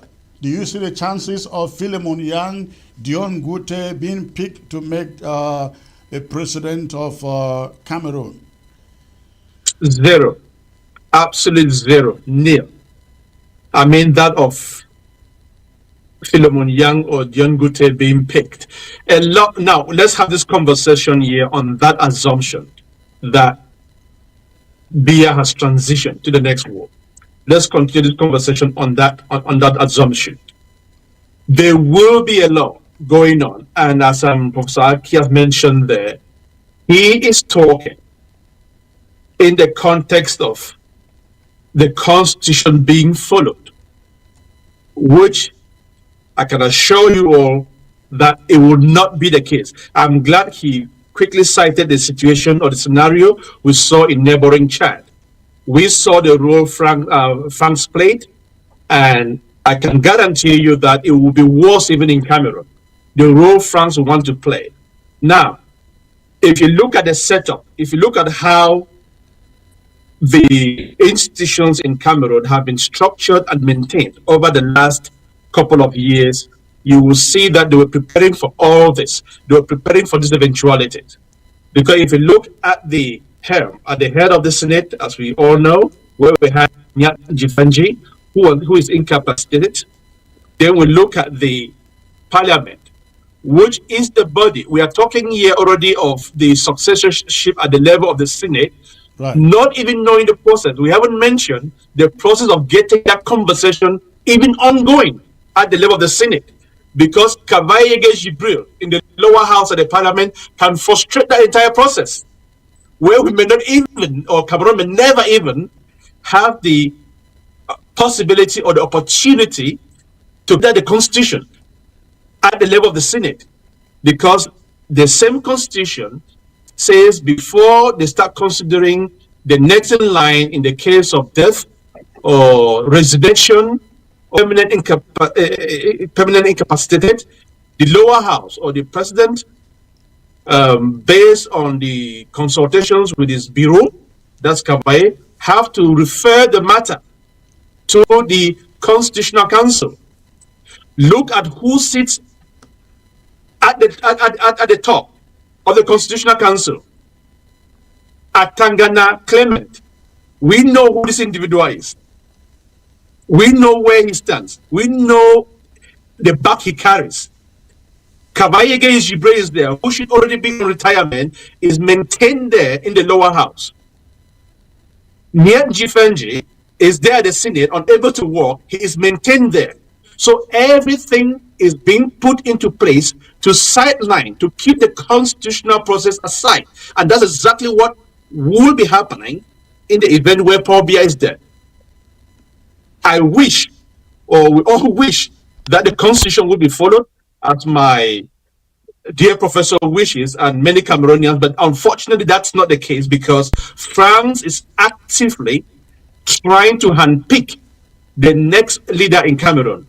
And if Cameroonians do not fight, if they do not fight, I am emphasizing, I'm not mixing my words here. If Cameroonians do not fight, the next president will be handpicked by France. And that process is already ongoing. Whether Paul Biya is still alive, planning to return triumphantly, that process, that conversation of his successorship is already ongoing. We're talking about Cameroonians fighting. What would they be fighting over? If they had an election, they would fight. But what we are learning is that what is going to happen should Frank be picked by the French to take over from his father, they will suspend the elections. They will suspend the next year elections, give him time to stay in there, familiarize himself with the political elite, and kind of put a better image of himself out there to the public, to the effect that by the time they call for next elections, you know, there will be placards and rallies everywhere hailing Frank Biya, our president, Frank Biya, our leader. And so everybody will be left with no choice but to go for him as they usually do. Eric. No, if I may come in there, Chris, just to add on to that. When I stress the fact that Cameroonians must fight. Apologies, Professor. I'm not taking your time here. I just wanted to come where I started with what you will have the time to respond. Go on. Yeah. If I emphasize that Cameroonians have to fight, I am not even saying they should wait for elections. As soon as they smell the danger, as soon as they sense that the Constitution is being violated, which is going on, that fight needs to start there. They do not have to wait for 2027. I'm not talking 25 because the elections will be suspended. They shouldn't fold their arms quietly and wait for elections to be called up and Frank presented as whatever. If they should sense at the moment that that constitution is being violated, they need to stand up. That's the fight I'm referring to, and prevent that from happening. Prof, what is your take? I think I want to thank my co-panelists for emphasizing, first of all, that Cameroonians need to fight, and secondly, that the fight should start already now. The fight should have started yesterday. And make no mistake, the groundwork we have been doing with educating Cameroonians, encouraging political parties, especially the opposition, to use the best instrument that is in their hand, the Constitution, to fight. That preparation is going to produce its results very soon. I'm sorry, but when you guys keep on quoting the Constitution, the Constitution, the Constitution, since when did the Constitution start meaning anything in Cameroon? I don't understand. You're right. You're right to express your doubt, especially with respect to countries in Francophone Africa. There are divergences we're beginning to see in Africa now, that the Anglophone African countries are beginning to consolidate their constitutional democracy. with a regular election calendar, with competitive elections that are fought almost by a binary electoral system, with the two top candidates taking 90% of the vote. That's the direction for the future of Africa, Anglophone Africa. Now, you're right that if you look at the case in Francophone Africa, it's a disaster for two reasons. One, because of the direct intervention of France, and secondly, because many Francophone Africans do not realize that their constitution is their best friend in fighting the system that France has set up. They tend to support coup d'etats, but these coup d'etats, they are just a delay mechanism. If we look at about 6-7 coup d'etats that have happened recently in Africa, it is not a coincidence that all of these coup d'etats are in Francophone Africa. Some of them are pro-France, some of them are supported by the people, unknowing that this is not the best way of liberation. Let me remind you, Mr. Anu, that you are the one Yaoundé, bringing France, to the forefront the succession of Biya by Mr. Frank Biya here. You have not even allowed the possibility of an interim presidency, and you're going straight to say Frank Biya. Yes, that's the wish of the government, but we have the advantage that people are beginning to realize that the Constitution is the strongest instrument we have. But that does not mean that somebody like me, if they were to deviate from the Constitution, does not mean somebody like me, if I were in Cameroon, I will not pick up arms in defense of the Constitution. Any resistance in defense of the Constitution is constitutional. That's my reading of the situation. So our understanding is that there's going to be an election latest October 2025. If Mr. Biya is not able to return triumphantly as his people are trying to prepare him, it will be very clear that he needs to resign. And if he resigns, then the election moves forward automatically to a maximum 4 months after that. All Cameroonians, and this is what research has shown, if the opposition party, the citizens, they gather together and they begin to bring out 1 to 2% to 3% of Cameroonians to the street, demanding that the Constitution be respected. Believe you me, that Constitution will be respected.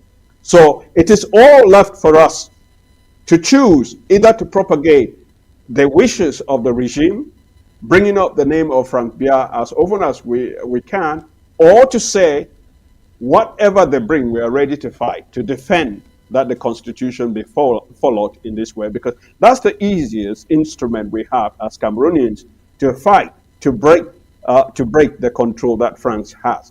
And France is going to make a cost-benefit analysis. All of this, our analysis, all of the polls we have been conducting, I have sent copies of this to the French president. And I know they have received that. They have acknowledged receipt of that. They know the tendencies, the different directions in Cameroon now. We are also blessed by the fact that inside the CPDM, there are divisions. That's the best time that you can strike a system like the Biya system.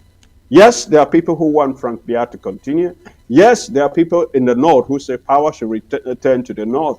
Yes, there are some people there saying, what happened to Anglophones in this country? Anglophones have contributed so much to stabilize the country since the 1990s. All the prime ministers, they have been more popular than most of the other ministers because at least they bring some kind of human face to the cabinet that Biya has made. So it's legitimate to think that there is going to be intra-party fighting, and that intra-party fighting in the CPDM will benefit the opposition. And the opposition understands that if there is an election, what happened in 2018 was an eye-opener. They need to be prepared to make sure that elections in Cameroon deliver the winner or delivers a resistance movement that is focused on defending the Constitution. Any resistance that defends the Constitution is constitutional. And if they do it well, they will always win because they are guided by principles that a corrupt government like the government of Biya cannot follow. The government of Biya cannot govern according to the Constitution. Prof. Ben, again, I would refer you to a statement put out recently by Paul Atanganji warning or banning public discussion on the whereabouts of Paul Biya. I haven't seen any public uprising or condemnation to, of course, a few people, mostly abroad, have the courage to question him, but within the country, not even the media, the newspapers, the radios, have the effrontery to ask him, we are demanding to know where our president is. Why are you banning us from having to discuss that in the public? Now, why do you think, for any reason, that they would then question the French or question the political establishment when they choose who they want in Biya's position? Eric, Make no mistake about that particular fact that Cameroonians are going to fight, and they are going to be led by opposition and civil society. But with respect to Mr. Atanganji, who is doing the best to show that he's really a disciple of Paul Biya, I think the attitude of Cameroonians is that you cannot hide a pregnancy for 9 months. And now their situation is slightly different, and we have the liberty out here to raise questions, to prepare them for the different options that are coming up.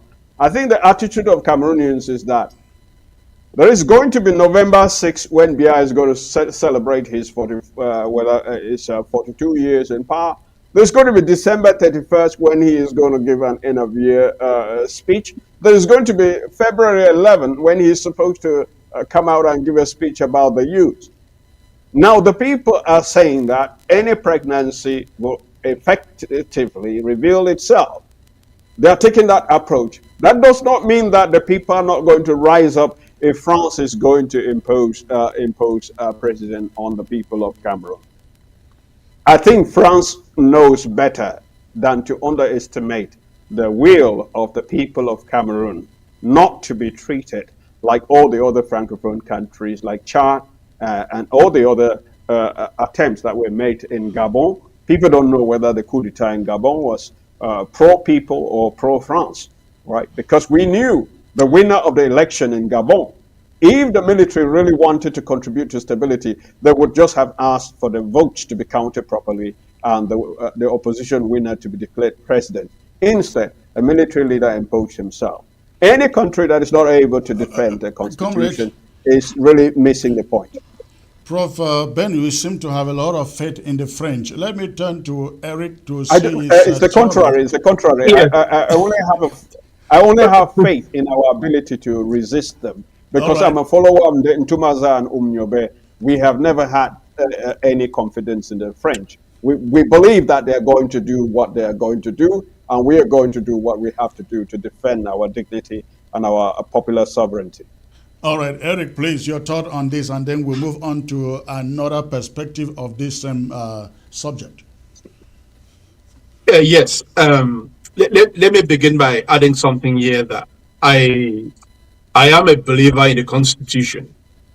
I know the powers of the Constitution.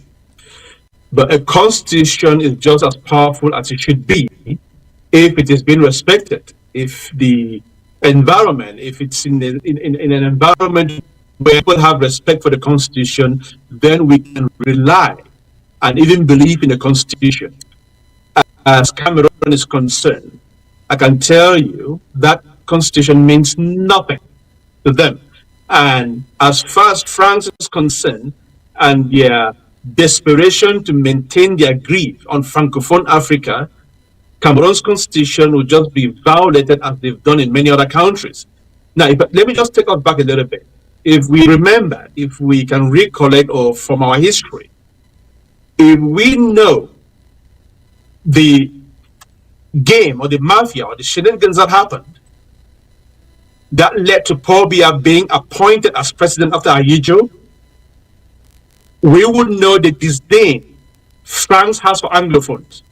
I don't know if we all on the same page here, if we recall that should things have been the way, had things been maintained the way they should have been, natural successor to Paul Biya, before any sort of before English would have been an Anglophone.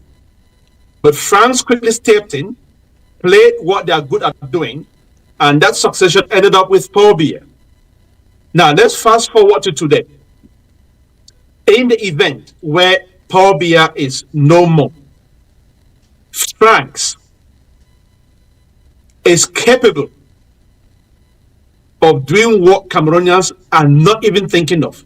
That is the military side of things emerging in Cameroon, and someone that is unknown or from somewhere emerging there saying that given the constitutional crisis, given the chaos in the fact that the president of the lower house is unable to consult or to even refer the matter to the Constitutional Council to sit and deliberate and see how the next successor should be followed according to the Constitution, we are declaring here that someone in uniform is taking power. We shouldn't overlook this possibility, because it's very, very possible that someone emerges with the support of France in uniform and takes over power in Cameroon on the basis that the situation is so chaotic to allow the process, the due constitutional process to be followed.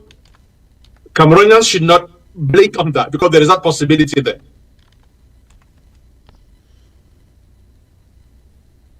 Do you want me to respond? Yeah. Yeah, go on. Yeah. Yes. Yeah, well, Prof, that is a clear possibility. I think and we've been avoiding that. We've been either on overlooking that aspect, that there's a possibility of a military coup d'etat in Cameroon, created by the French. Well, I mentioned that I've analyzed this in my book, Cameroon After Paul Biya. That option, I said that is always the first option in Francophone Africa. It's either used by the people to liberate, they have a coup d'etat, whether it's Sankara or whether it's who else, but the other side too, the French are also preparing for a counter coup d'etat. So the military takeover of power is always an ingredient in play in the hands of the French government. And I even went further to say that if there is an election, a free and fair election, and the winner comes out to be an opposition candidate in Cameroon, it is more likely than not that the followers of Paul Biya in the military are going to attempt a coup d'etat. How do you get out of that system? Because as Mr. Anu said here, I just don't believe that former Southern Cameroons can liberate themselves and have an independent country. I'm very pragmatic on that case. But in sympathy with them, I understand that we are completely two different people. Our value systems are different. But how we win some dignity and some respect and freedom in Cameroon is to point the people of Cameroon to the liberating power of a constitution. That means the enormous power that can be harnessed from our compatriots in the Francophone sector of Cameroon has to be channeled to the defense of the constitution. Now, you have mentioned a coup d'etat or military takeover of power. If you go to Cameroon now and ask people, should we have a military takeover in Yaoundé? You'll be surprised to find that majority of people will say yes. And if you ask them, why do you think that a military government will more likely give you the freedom to govern yourself locally with a federal system of government? Why do you think that's more possible? They say, well, I think the military will more likely centralize things and try to control everything. But at least they would have humiliated Paul Biya. I think that is the wrong way to see things. We should be able to organize, make sure that by October 2025, we are done with this name Biya in Cameroon. We're done with that name in our politics. That the person who is chosen by the people, and that every Cameroonian, even from the age of 5 years, holds up the Constitution of Cameroon as the true instrument that determines the nature of Cameroon. Not somebody with haute instruction and Mr. Atanganji writing out letters and instructions as if he is he's governing the country by this order. I agree with you. France is going to try a coup d'etat, but before they try the coup d'etat, they have to at least put down their experts to assess what is the probability that this will succeed. What is the probability that this is going to increase anti-French sentiment? What is the probability that we can control that? It is left for Cameroonians to inject that kind of activism and preparedness into the equation, always defending the constitution and telling the French that you will make a mistake if you take that path. Well, Prof, I believe that is for Francophones to do, like Republicans to do, because I think, as you know, Ambazonia has fought that for many years, and now they have declared themselves independent, and it is not their place to fight for democracy in some other country.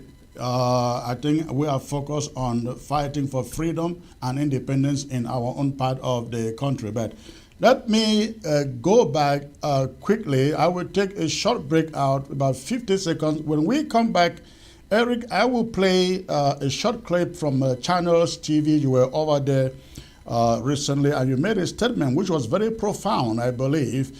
I would like others to hear, and then we will continue from there. Please, stay put, stay put.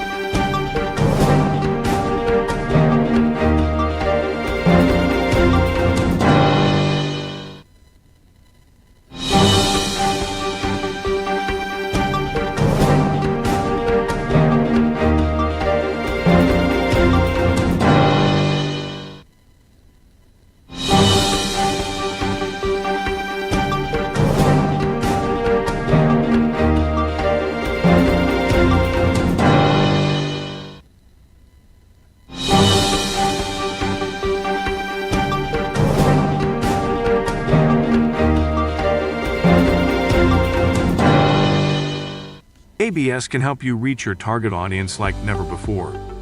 Advertising on ABS, you'll benefit from our extensive reach and dedicated viewership. We offer special advertising packages during primetime slots and popular shows. You'll also be featured on our social media platforms, reaching an even wider audience. Don't miss out on this opportunity. Take your business to the next level. Contact our advertising team at absafricatv@gmail.com. All right, thanks for staying put out there. We are here discussing the subject of Paul Biya's death or alive situation, and we are looking at the different angles of this story as to what happened. That is, if and when the announcement for his death is officially finally made by authorities in Yaoundé. Now, Eric, you were on Channels Television in Nigeria. I think about 3 days ago, and you made this statement. Please listen. They have just closed a bond sales in July, what is commonly referred to as the Cameroon $750 bond, which is a 7-year maturity bond that was scaled at 10% for a 7-year period. Now, reports came in, reported by Bloomberg yesterday, that bond, or the Cameroon debt, had fallen to the bottom scale of world sovereign debt. And this created a situation where the government was forced to react. And that's why you must have seen multiple communiques being issued, first by the Minister of Education, Pamdongo, followed by the Minister of Communication, Rene Sadi, and then even the Director of the Civil Cabinet, Mvondo Ayono, as you rightly pointed earlier, issuing communiques. What must be pointed out here is, in those communiques, there was lots of inconsistency. All right, I guess you are here. The point that I want the listeners to get is the idea of a free fall of Cameroon bonds. Please, I'd like you to enlighten us. Tell us what is going on with Cameroon bonds on Wall Street. Brilliant. I'm quite happy that we have much more time here to talk on this issue, because as you will know, on Channel TV, it was news time, prime time, and there wasn't quite a lot of time to elaborate on this issue. So I'm quite happy that we have this time here, and I will be pleased to go into more details of what seems to be happening and which many Cameroonians are not aware of. Now, let me take us back a little bit to 2015. Coming forward, Cameroon has been going out regularly to borrow money. This is mortgaging Cameroon, indebting Cameroon, indebting future generations by the sales of sovereign bond. They are well known within the circles in the capital market of being good payers, because they are always willing to give bonds paying extremely high interest rates. This has been always okay, and the markets have always been very okay with the idea of buying Cameroon 10 years sovereign bonds, like the 2015 one, which will be expiring in 2025. The 10-year bond, which was sold back then at I think it was 9.5% interest, if I'm not mistaken. That was a 10-year sovereign bond. Now, what happened this July when Cameroon went into the market there to borrow more money by issuing sovereign bonds? Investors who are a bit informed of the situation in Cameroon and of Paul Biya's situation were having cold feet. They were not willing to sit on the same terms which they've had in the previous years, where they take those bonds at a lower interest rates and a longer time period.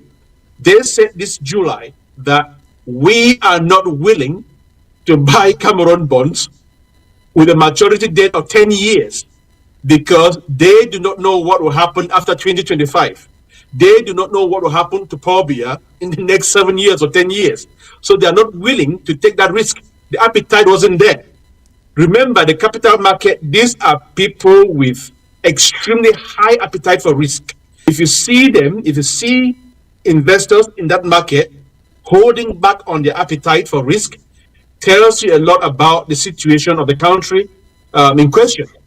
So what happened in July is, after many rounds of negotiations with Citigroup, this was being negotiated by Citigroup, they were the brokers in between Cameroon and the investors. They agreed and settled on a 7-year bond with an extremely high interest rate. That 10% is an extremely high interest rate in the market there. They said, we will be taking it, we'll be buying these bonds at an interest rate of 10%, and we are not even going to hold on to this bond for 10 years as Cameroon won, because there is uncertainty. There is succession uncertainty in Cameroon. There are fears of a chaotic succession after Paul Biya. So we are not buying into that idea that Biya will be there after 2025, and therefore we cannot go for the 10 years. They settled and agreed on a 7 years period, meaning the maturity date will be in 7 years from this July. The clock is ticking. Now, what happens is... I mean, what is the wisdom? What is the wisdom rejecting 10 years and settling for 7 years? I don't see any difference there. Well, the wisdom there is that in the worst case scenario, should anything happen to Paul Biya, there are ways to mitigate for that risk, and not waiting for the 10 years. And these are risk bearers. Okay. They may be willing to risk or take risk for 7 years, but not for 10 years. To a layman, the 3 years difference may not really mean a lot, but to an investor, it's a century.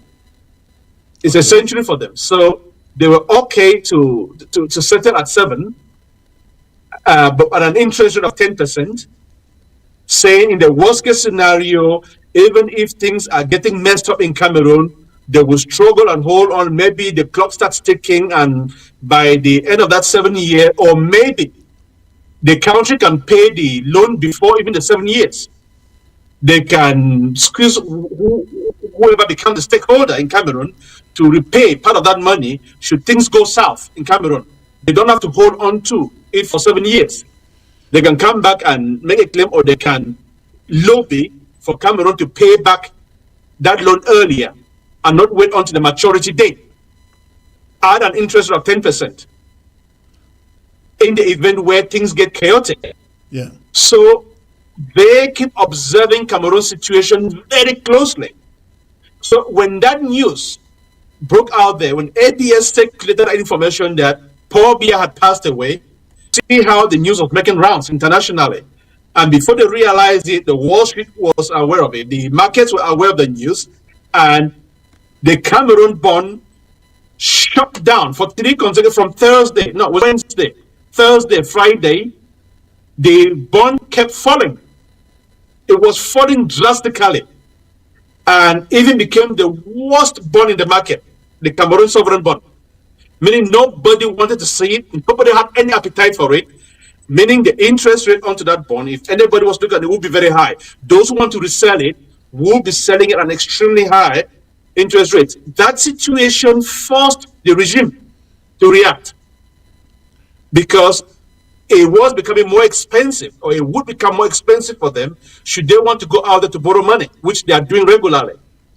And the only way to calm the market was to rush with those communiques telling the world that no, Paul Biya is strong and healthy, he's kicking well and running the country from Geneva. Those communiques were not for Cameroonians. I mentioned this in my outing. It wasn't for Cameroonians. They were communiques to appease, to calm down the markets and the international community, because these people have no respect for Cameroonians.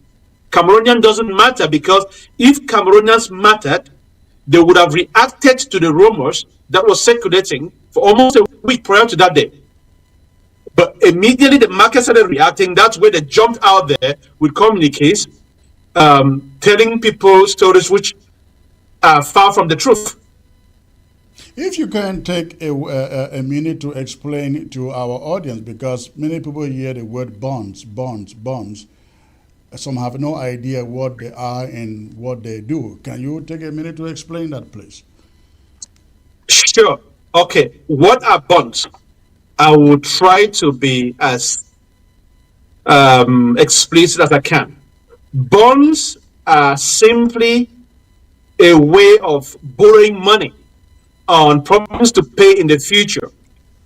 And the guarantee that you will pay back that money is by issuing those bonds. Those are sovereign government bonds, which people have appetite for, because they always believe a country or state is more likely to pay back their money than an individual. An individual who wants to borrow money from the bank may have a collateral, which is a house or an asset or something, or a piece of land.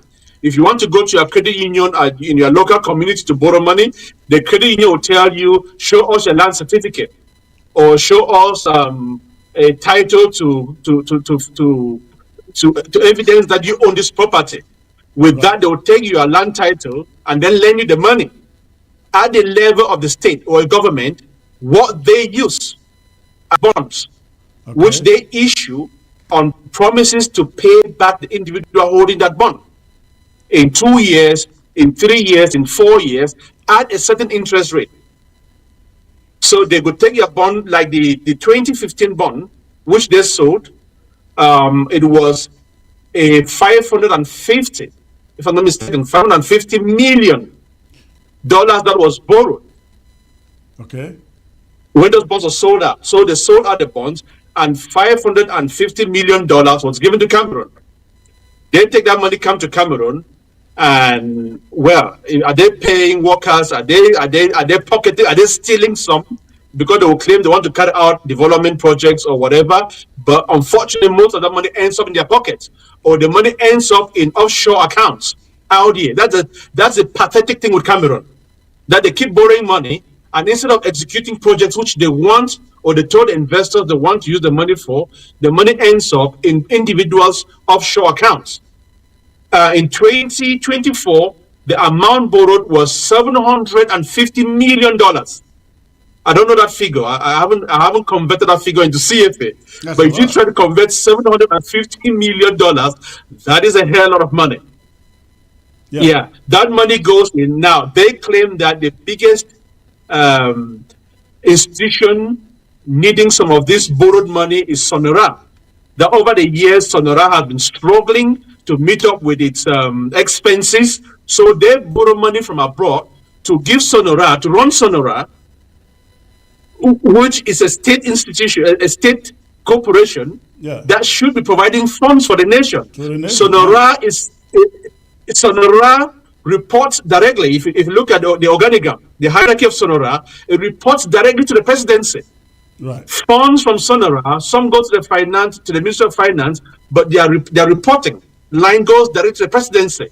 What they do with the monies from Sonora, nobody knows. It would be worrying for Cameroonians to hear that money is being borrowed constantly to give Sonora so they can run Sonora. It's worrying. But that is the situation which Cameroon is in.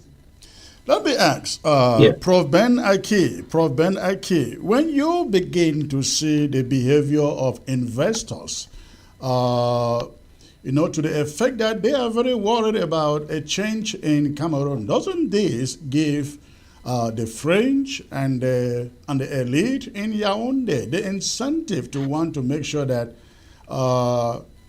a franc Biya is kept in place for continuity so that the market is not worried about what may happen in the country? It's actually the contrary, and I thank Mr. Achat really for educating your audience on this. And just to add on the explanation he was giving, he told you the interest rate for bonds provided by Cameroon is so high, it's about 10%. So generally, if you're a good country, you're trustworthy, you have a functional constitutional democracy, you can issue your bonds and then you offer an interest rate of 5% per year, right? So about 4 to 6%, typically that's about the range. So if you're a good country, and people know that this guy is always going to pay his money, you can even offer 3% and they will still accept. So compared to stocks, where you don't know what the price is going to be tomorrow, bonds are very secure. So somebody gives you his word, give me this money and I will pay you interest rate every year of 5% on what you have given me. But now, if you're a country with a checkered history of respecting elections or respecting the constitution, then people say, I don't really trust you. Then you say, okay, how about I give you 10% every year? And I give you my word that my country is going to provide this money. We're going to do this. Now, somebody who would not have given money to Cameroon at 5% becomes interested in giving at 10%. And then they'll say, okay, so 10%, what that means is that if you give Cameroon 1 million at 10% per year, in about 7 years, they will have to give you back 2 million. If the bond maturity is 7 years. So when the time comes, they will give you back 2 million instead of the 1 million they took from you. But if you had, if the percentage was 5%, you'll probably have to wait about 14 years before the money doubles. So it tells you already Cameroon spends a lot of money because of its bad governance. Bad governance makes borrowing expensive, and right now, if you show that you are not going to respect your constitution to provide continuity in your state, and if your citizens also show that whoever is going to be imposed by France is going to be resisted by the people, including resisting by the use of arms to fight anybody who is seizing the popular sovereignty of the people. If Cameroonians can communicate that, then the financial pressures on Cameroon and even on France to respect the constitution increases. And apart from the bonds, the other country that has a lot of interest in Cameroon, continuing even after Paul Biya, is China. Now, China has had a certain model in Africa, in Rwanda and other countries, is that they try to promote the emergence of a one-party system, so that very similar to the system in China, if you have a very strong one-party system, you always know that the government is going to continue by the will of the previous or the structure of that centralized party. Kagame pretty much runs Rwanda as he wants, and the next person will be chosen by Kagame in that sense. But if Cameroonians can communicate to the Chinese that we are not going to accept that, we are going to walk towards a competitive political scene where we will use the competition between political parties and our constitution to make sure that we are governed properly, then uncertainty is injected into the political system, and it is only reduced by respecting the rules of the game. So I think that's where we have an opportunity. I'm very glad that Mr. Acha is pointing this out, that the market is reacting. The government will not even have cared to respond to what the Cameroonians were worried about. But when the market started reacting with a drop in Cameroon bonds in the market, and the cost of borrowing is also going to increase. Every year, this government borrows a significant amount of money to cover the deficit and to pay other debts. So it borrows to pay debts. And these things are going to continue for a while. So that constrains Cameroon to actually tell these people that Cameroon is always going to have a government that is chosen by the people. Now, they have to show that that is the case. That is why, as Mr. Acha said, Cameroonians need to fight. As long as we communicate in tangible ways that we are not going to accept an imposition, then the uncertainty that is injected into that begins to increase the risk, and France will begin to see that that risk is lowered by giving in to the people to say that, okay, let us follow the constitution this way. So it is all about a game of reaching equilibrium. We need to reach a certain game theoretical equilibrium with France to say, okay, you can risk it and lose it all, or you can play at least by the rules and still maintain some of the benefits that you have created for yourself in Cameroon. So France has to see that it's a game of trying to win or lose all. Now, we are only mentioning France here. There are other powers which are very operative in Cameroon. For example, you have China, you have Israel. Israel has played a significant role in securing the president. For example, in 2018, the fake Transparency International election observers were Israelis with secondary passport who posed themselves as people coming to guarantee that the election went well. They need to play that game because the markets respond to that kind of projected transparency and continuity. And Russians are also interested in that. That explains why, for example, somebody like Philemon Yang is at the UN now as the President General for this year. He is supported by powers which hate each other. France and Russia and China and America and Israel, they don't get along well, but they get along well with Cameroon. That means Cameroon has been playing the game that we, the citizens, we have to understand and begin to bring into the dynamics of the power in Cameroon. Should Israel continue to protect the president and all of this? Right. Now, there is another scenario here. We don't have enough time to discuss that. That would be a whole separate show on its own. But there is another scenario here, and that has to do with the Ambazonian conflict.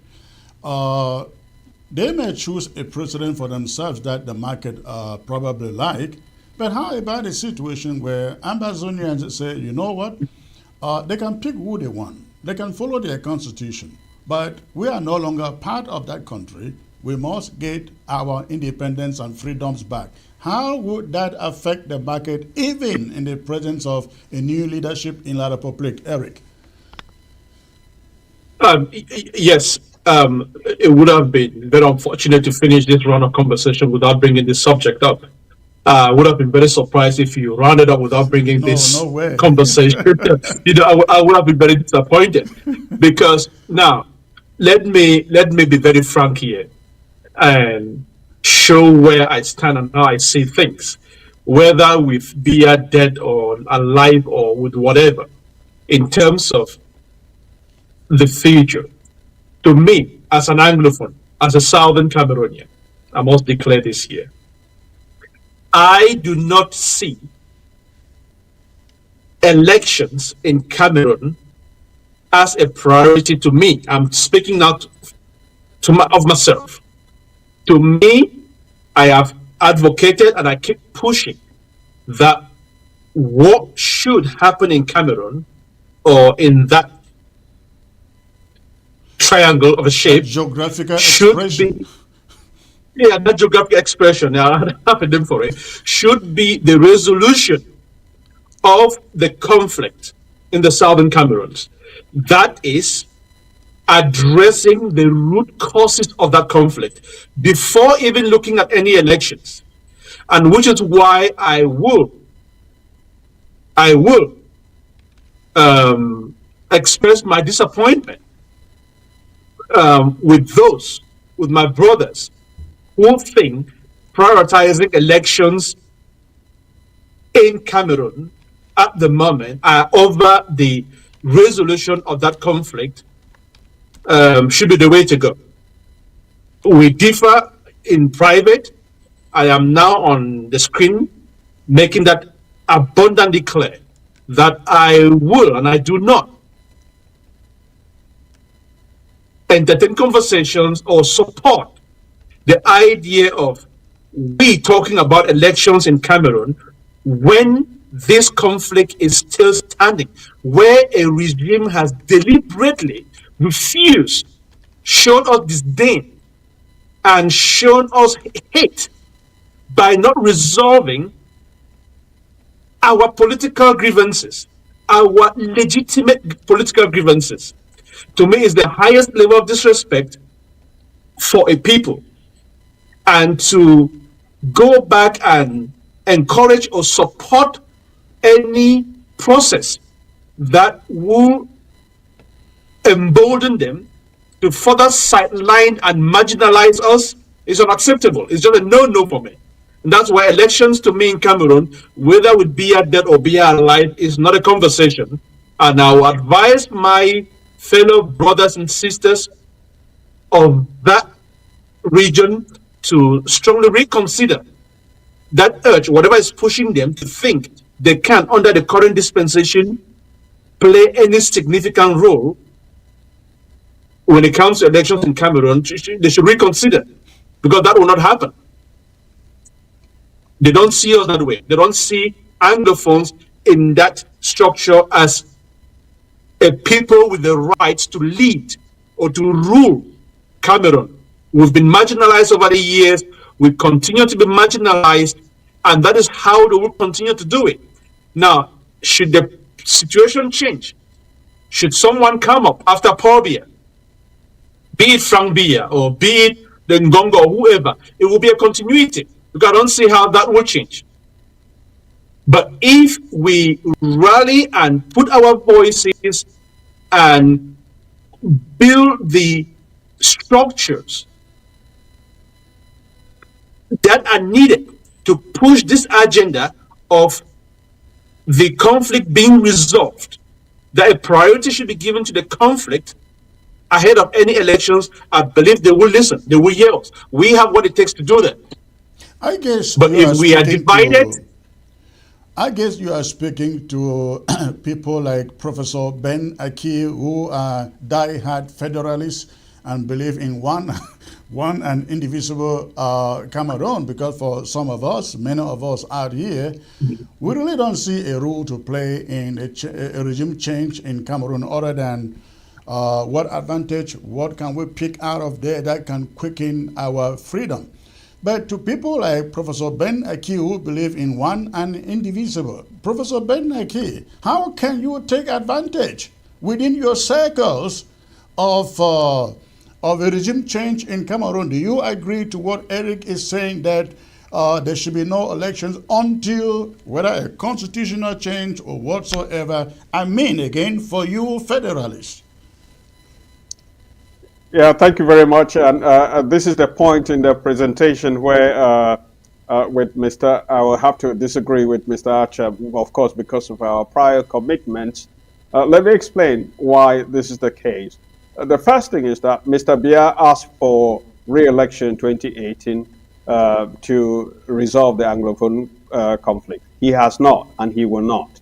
Anybody who still believes that Mr. Biya will be the solution to that conflict has a significant problem. That's number one. He's not going to do this within the 1 year that is left now before October 2025. If he's going to try to do something, If he is still alive, yes, we should put that qualifier there. He could start something like a dialogue, but it would just be a campaign strategy, just like he did with the Swiss mediation. That's number one. Number two is that we believe that our power resides in the Constitution. When we make the argument for federalism, we go back to 1972 and we show that referendum was unconstitutional, the results were fraudulent, and everything there points to the fact that Cameroon is a federation that is taken hostage by some zealots of unitary state. So we make that argument purely on the Constitution because we think that the Constitution is going to protect the Anglophone. Minorities are always protected by a stronger commitment to constitutional rule than the majority. So if you now follow that rule, you will come to the position where if the Constitution is respected and an interim president is put in place, the Constitution significantly diminishes the power of the interim president. There are so many things that that person cannot do. They cannot make any far-reaching changes to the composition of government or to the laws of the country. So in that case, an interim president is not going to resolve the conflict in former Southern Cameroon. But what we do see is a very big advantage, and I want to caution those who are on the separatist side, because what we think here that we're arguing is that we want to make that election be focused on federalism as a solution to the conflict in former Southern Cameroon. So we want a president who will potentially win the election to make that commitment before the people of Cameroon that vote for me and I will bring federalism as a solution to the conflict in former Southern Cameroon. I know you want to hear a different solution, but I want to also tell you that one thing we believe as federalists is that it is going to be easier for us to constrain those running for office to make that commitment if they know that Anglophones are going to participate in the election. If Anglophones are going to stay home, then they will listen to the people from the other regions and give them what they want. Ambazonians really have those no people may not reason, be. Professor Ben, Well, if you consider that, as far as concerned, Ambazonians are divided. There are those of you who stand for federalism, and there is the overwhelming majority that wants freedom and they want independence. And for that segment of it, we don't have any reason to participate in Cameroon's election or to allow that election to even take place in Ambazonia. But at the same point, at the same time, we are waiting to see those of you who have been preaching federalism, who want to see what you are made out of. Because so far you've only been talking the game and writing white papers that have moved nothing. What are you going to do? We are watching, and don't depend on Ambazonia or independentists helping you to achieve your goal. We are focused on achieving our own goal, that of a free Ambazonia. But again, when you don't be inclusive of Ambazonia in the plan of one and indivisible Cameroon. We want to see action from federalists. Personally, I don't have issues with federalists. We see this thing from different angles. I want you to pursue your angle. Allow us, we pursue our angle. Let's see where it ends at the end of the day. How about that? So let me first of all thank our brothers and sisters who believe that separation is a way and Ambazonia is their destination. I want to thank them in bringing dignity and respect to the people of former Southern Cameroon by articulating their grievances internationally and even within Cameroon. But that said, they have also brought untold hardship on the people. Yes, we have conducted polls which shows that people who support separation, they range from about 70% to 90%. There are many of us who are federalists. And you know that, then which people are you dragging into Cameroon? Let me finish my thought. Hold on. I'll get back to you. If your own polling says 60 to 70% of the people you call Anglophones want independence, who are you fighting for then? Well, there are two things for something like that to come to pass. You have to have the rules that determine the expression of that majority. Now, those rules within Cameroon, no Cameroon president, present or future, has the power to allow part of Cameroon to break away. No president has that power. But the people speaking. have the power. Am I correct? The people have to have the power granted to them by the Constitution. And that power is not granted by international law, it's not granted by the Constitution of Cameroon. And what if So the it's almost Constitution, like, what if for years the people take the power to themselves because the Constitution has been abrogated? If they conduct a military campaign and are successful, they rewrite the laws. And that's why I think that those who have taken up arms, they understand the nature of the argument. They know that that is the way you are going to assert yourself. If you get rid of Cameroon's administrative authority within that region, and you establish a currency, you establish the rules of running affairs, the whole world will be called upon to recognize your existence. But to say that the world is going to come in and impose something, now, of course, you can conduct a military campaign. I don't think any of us is saying so. We don't believe somebody is coming to give us. You don't have to say it. You don't have to say it, but the circumstances dictate. But let me finish. You ask us what are the Federalists doing. We are pleading with the separatists not to tie our hands. Don't tie our hands in our fight and tell us go and fight. For us to fight well, we need people to register to vote. Right now, Anglophones are underrepresented. You have said right here that your organization has conducted a polling that says 60 to 70% of the people you want to go out vote for you want independence. Why are you trying to drag them to your side when you know they are not on your side? No, let me explain the whole thing. We know the history of former Southern Cameroons.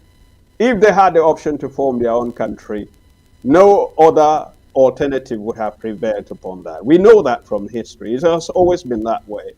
It has always been to the people, if you have a chance to be yourself, you'll be yourself. You will not go to Nigeria, you will not go to Cameroon.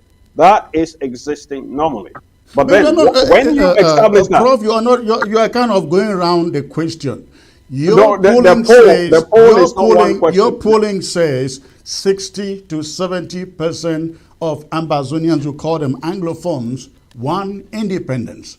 Why not follow the majority, democracy as it is called here in the West? Why are you fighting instead for the minority and they want the majority to join you? Because I know that the government of Cameroon cannot give that and the international community cannot give that. But we're not depending on the government of Cameroon to give us freedom. If that were the case, we would never have it. So let me finish then.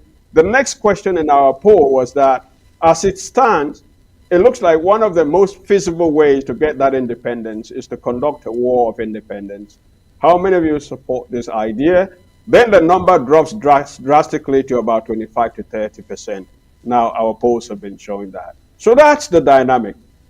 So what I'm telling you is that of that 70% of former Southern Cameroonians who want independence, when it becomes clear to them, as Dr. Chua Yaba and others have demonstrated, that the only way to get there is by fighting and getting your own independence. Once they realize that, the number drops to about 25%. But I don't think you are correct there because no.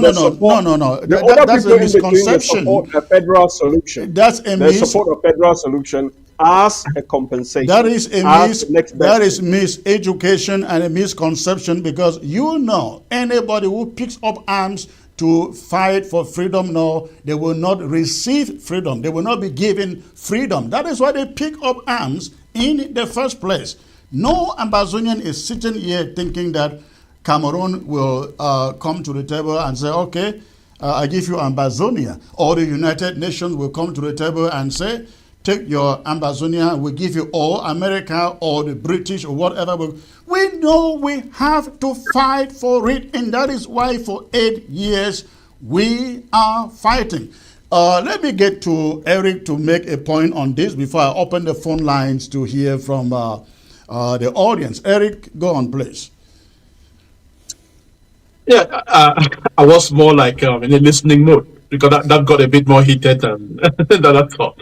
Now, I heard something quite interesting there from Professor Aki, and I'm quite keen. I don't know if how do we access those pools? Are those your pools public? I'm quite keen to, for my own knowledge, not for anything out of just my knowledge, to see how I can share with you. We conduct them every 6 months.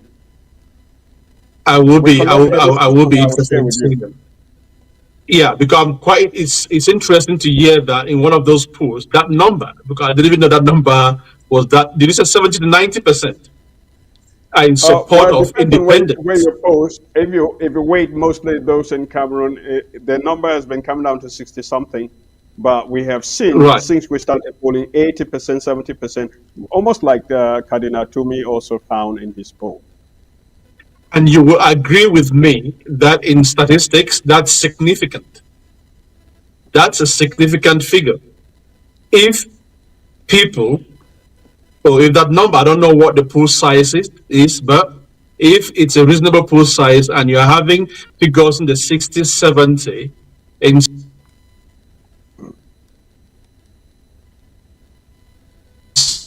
so I think we lost it. People are still that determined. It tells you a lot. It tells you what our people are really thinking.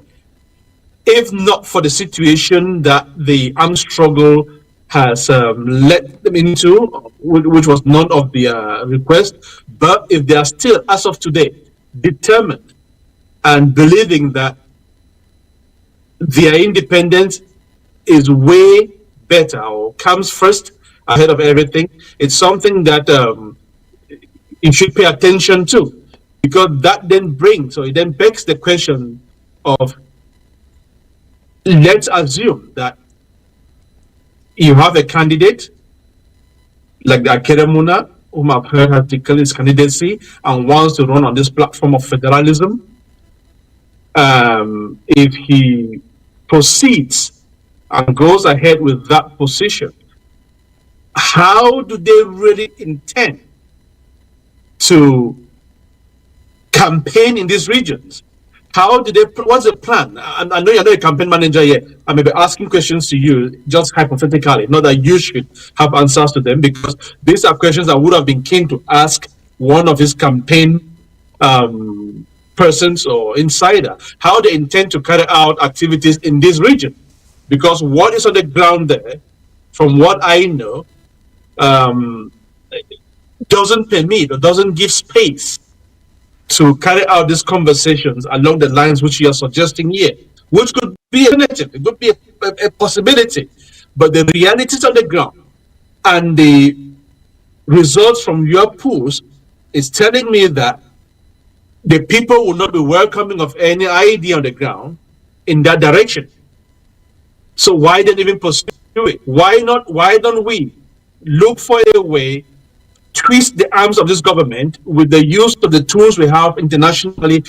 And what we've tried different things, it's not going, but we shouldn't give up in trying to use what we have in dragging this regime or the next regime that will be there after Biya onto the table and discussing this issue in black and white, getting a solution of that table, and then going back to our people. Why not? Why trying to do it the other way around? This is a question I would love to ask Akeremuna if I had the opportunity. But given that you probably share a lot with him or with his stance, you may be able to share some of that insight with me, the approach on how to go about doing these campaigns to convince Southern Cameroonians that going in and participating elections with this regime under the current status quo or under the current dispensation is a way that may free them from the bondage in which they are. Yeah, thank you for the question. I'm approaching it as a federalist activist.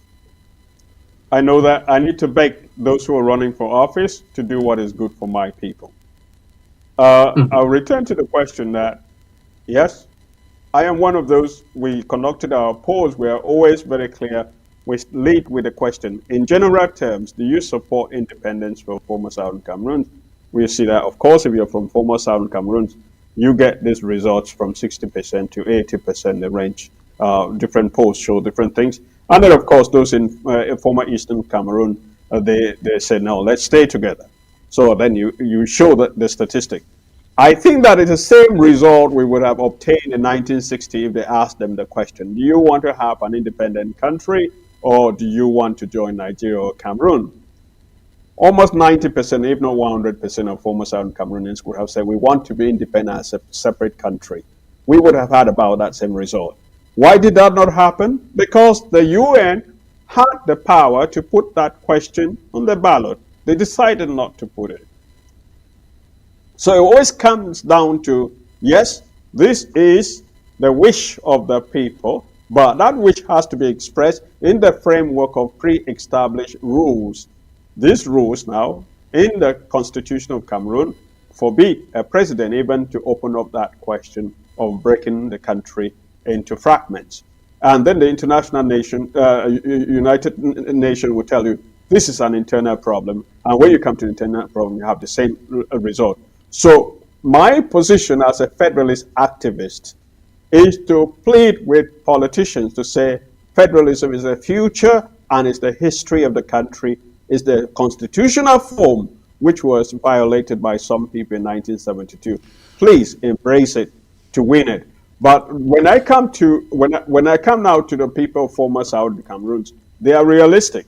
After 8 years, they have assessed and seen that the promises made by separatist leaders have not panned After out. 61 years, and not after they're 8 years. they're going in the direction of saying that if we want to win this, we must do it militarily.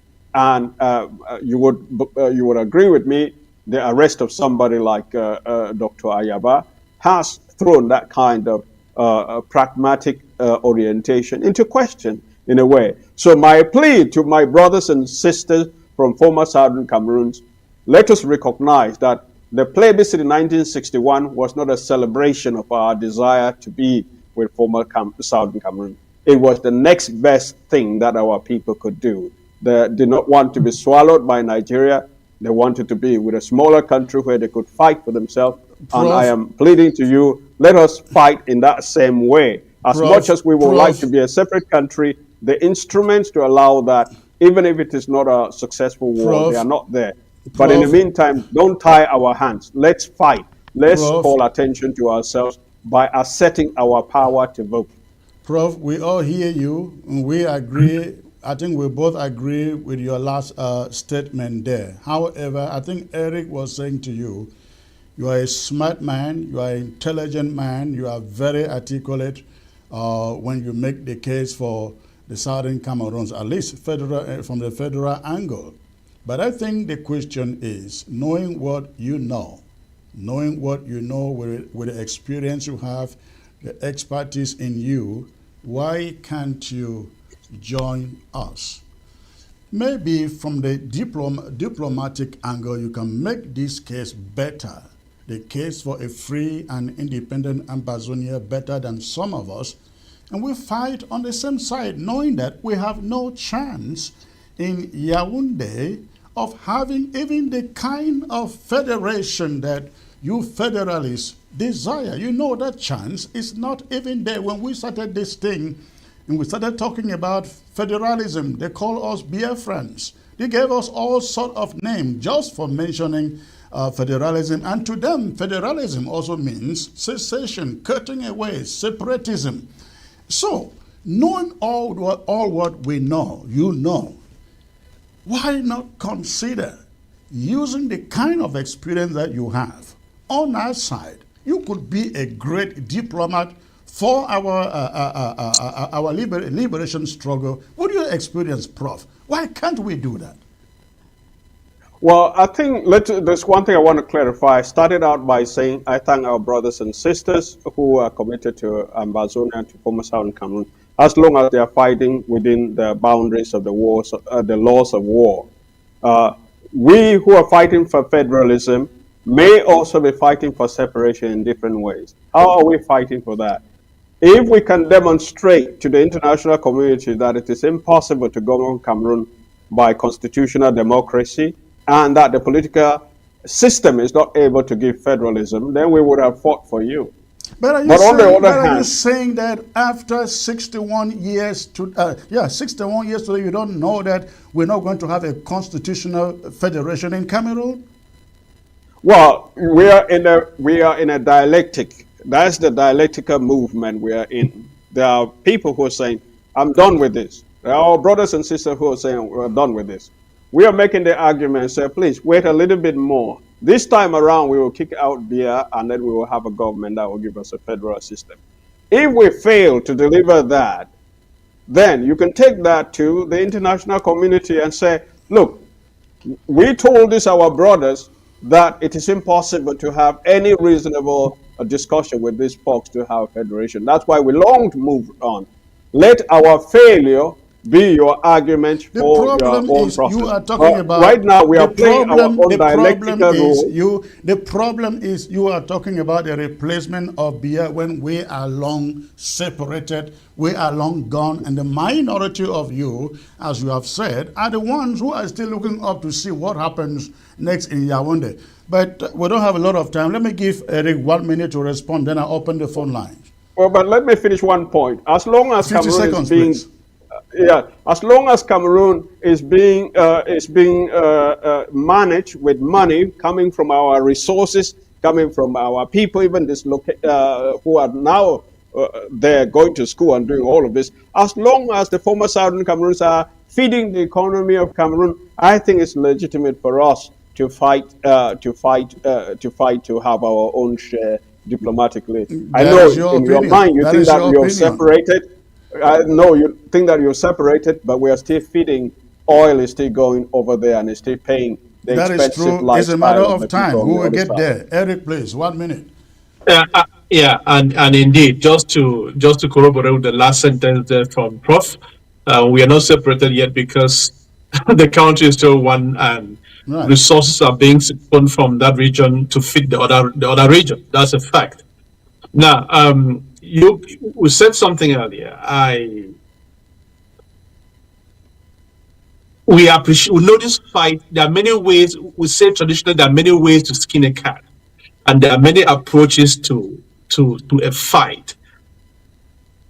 We know today that if we're in Cameroon, if probably you were in Cameroon, those in Cameroon, if they are even able to sit on the screens today or on TV sets and utter the word federation, it's thanks to the approach which some of our brothers embarked on this fight, in this struggle. Because before that, the word federation was a taboo word. If you know how the country has been running over the last years, you'd never even had the courage to sit openly and talk about federation or even discussing the state or the form of the state. This again is only showing the ill intent, the bad faith in this regime or the system in addressing those core grievances, those legitimate grievances which we have within that structure. Because if for 61 years they have failed our people, they have deceived our people, they have maneuvered and continue to play maneuvering games on our people, it shows they have no intention. There's no appetite, not even the slightest appetite, to genuinely offer a federal system to Cameroon. That both the Anglophones and the Francophones, there is no appetite for that. I mean, a genuine federal system, because you may be talking of a federation there. We haven't gone into the details of the kind of a federation, because each time I engage in this conversation with my French brothers, and you start hearing some of the kind of federations which they're defining to you, it only goes to tell you again that no matter how hard, no matter how compromising you want to be in this conversation, the intent is always deceiving. Because at the end of the day, even if it were possible to say there should be a federation, the question will be, what federation are we talking about here? Can you please define the kind of a federation? Is it the 10 federal states or the 11 federal states which some people are defining or campaigning for? Or is it a federal system as it was back in 1961? Because we are at a point where we can't be deceived any longer. And I believe someone like you, as intelligent as you are, I don't believe you can be deceived, even if you were to find yourself in that structure of discussing that federal system. If you can be deceived, because I want to believe you know what, or the kind of a federal system that you think will resolve some of those issues. But there are many others who are going into this conversation of federalism with different agendas. Until they are faced and posed with the right questions, you don't really know what they are in for or what they want to campaign for. So anyone, a politician who will be out there wanting to campaign on the axis of federation must define very clearly. Tell the people you want to talk to, what federation are you talking about here? Is it a 2-state federation? Is it a 4-state federation? Or is it a 10-state federation? They must be very clear with that message before even contemplating. All right. Going in for discussing. All right. Thank you, gentlemen. Please stay put in there. I am going to open the phone lines at this moment. If you are out there, you would like to contribute to the show, you have a question for my panel, it is your moment to do so. But remember, please, before you call, shut down the volume of your TV set and focus on your phone so that we don't have an echo in the background. The number is right there on the screen. All right. Wow, the calls are jumping in here. Hello. Hello. Hello, Comrade Chris. Good evening. Good evening, sir. May I know where you're calling in from, please? Yes, I'm calling from Gokutunja County. Okay, and what is on your mind?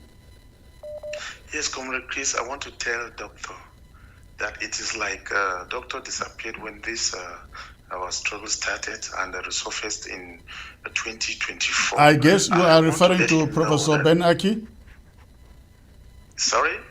You are referring to Professor Ben Aki? Yes, to Professor. Okay, yeah, go on. It's like he disappeared and resurfaced in 2024.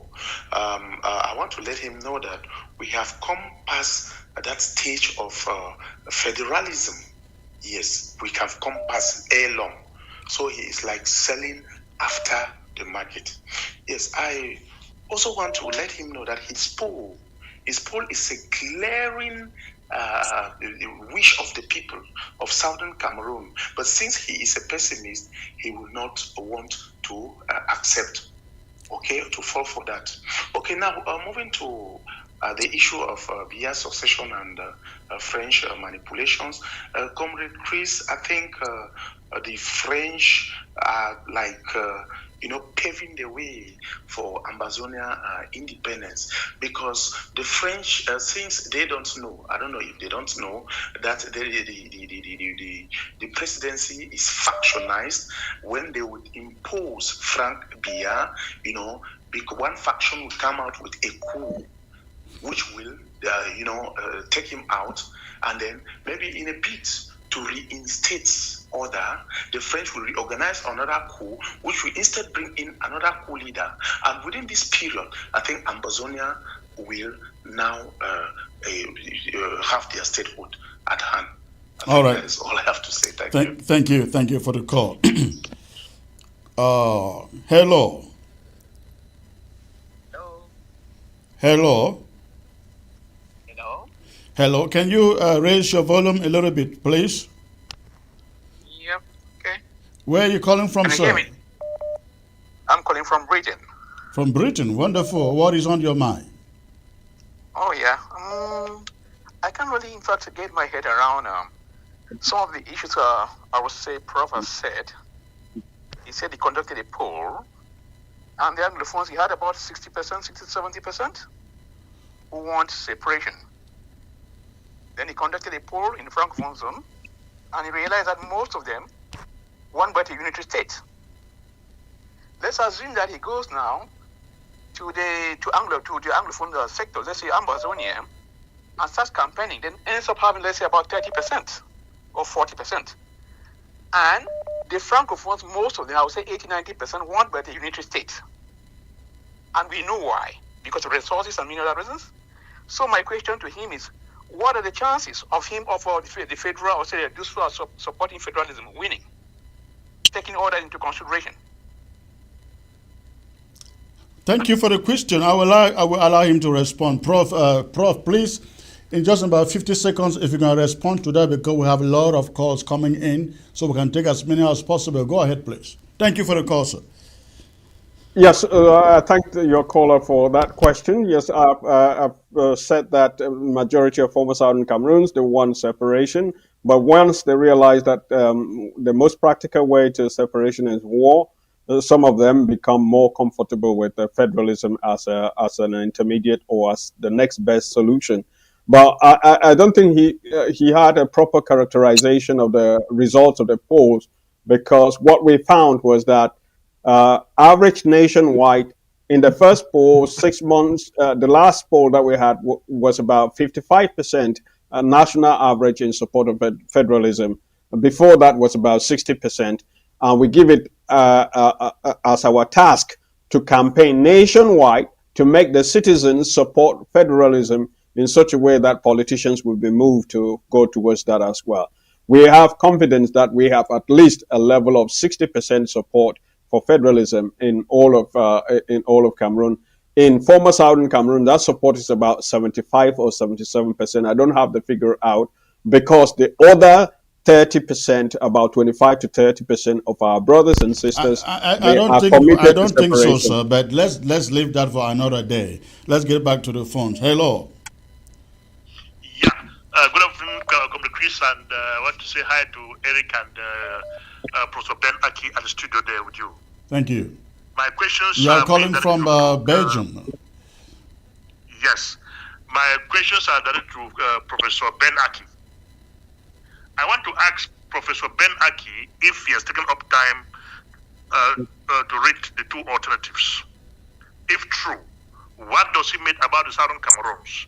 Is the Southern Cameroons a minority group in Larpur, Cameroon? If the Southern Cameroons, according to him, is a minority group in Larpur, Cameroon that is being marginalized, what are the Bamilikis? What are the Basas in Larpur, Cameroon? Are they also a minority group like the Southern Cameroons? Or how comes Professor Ben Aki, a learned professor, describe the people of the Southern Cameroons as a minority group in Larpur, Cameroon that are being marginalized? I want him to throw some light into this particular question, but it's something that is disturbing and people need to be educated.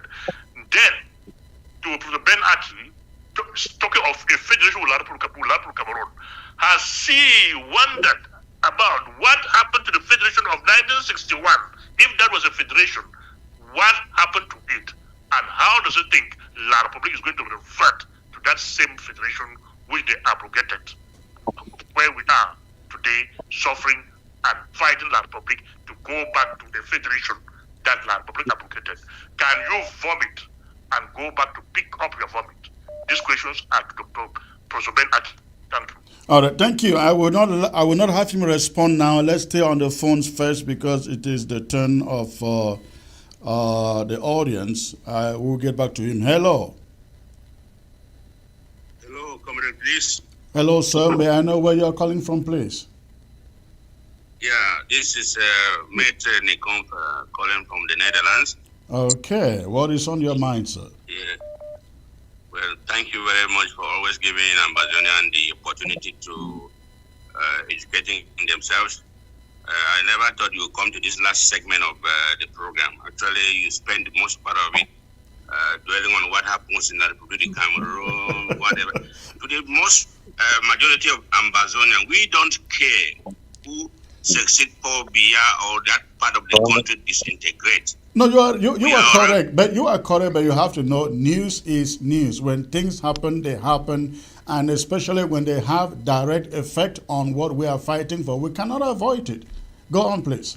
No, I understand. That portion could have been like we keep informing our people what to do, advising them even to leave. No. It's not yet time for us to advise. It's not time yet for us to advise our people what to do, because until that official announcement is made. Excuse me, comrade, please. Excuse me, express my comrade, please. Actually, what I'm saying is go that. on, please. Yeah, it is going to be chaotic. It is already chaotic right now as we speak. It's not that the regime in place is suppressing the people. Look at the fellow like Atanga and who are just raised of a single voice.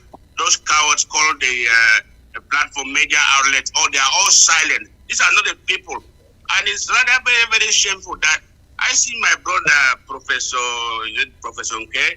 He's a very, very intelligent, smart, and a nice guy, but I think he's intellectually very, very, very, very selfish in the sense that he's not using his savvy to educating his fellow Ambazonian on the way forward. So I tend to understand. It beats my imagination as to what is he defending. He mentioned something like they are standing for the Constitution of the Republic of Cameroon. The Constitution of the Republic of Cameroon has no binding with Southern Cameroon because why? One, there is no treaty of union with these two countries. And they keep basing their argument on the fact that in 1961, there was a plebiscite that the majority voted for the Southern Cameroon to join the Republic of Cameroon. It was an authorization vote for the leadership of the Southern Cameroon to negotiate the terms of union with the Republic of Cameroon, and then report back to their house before they can adopt it or not.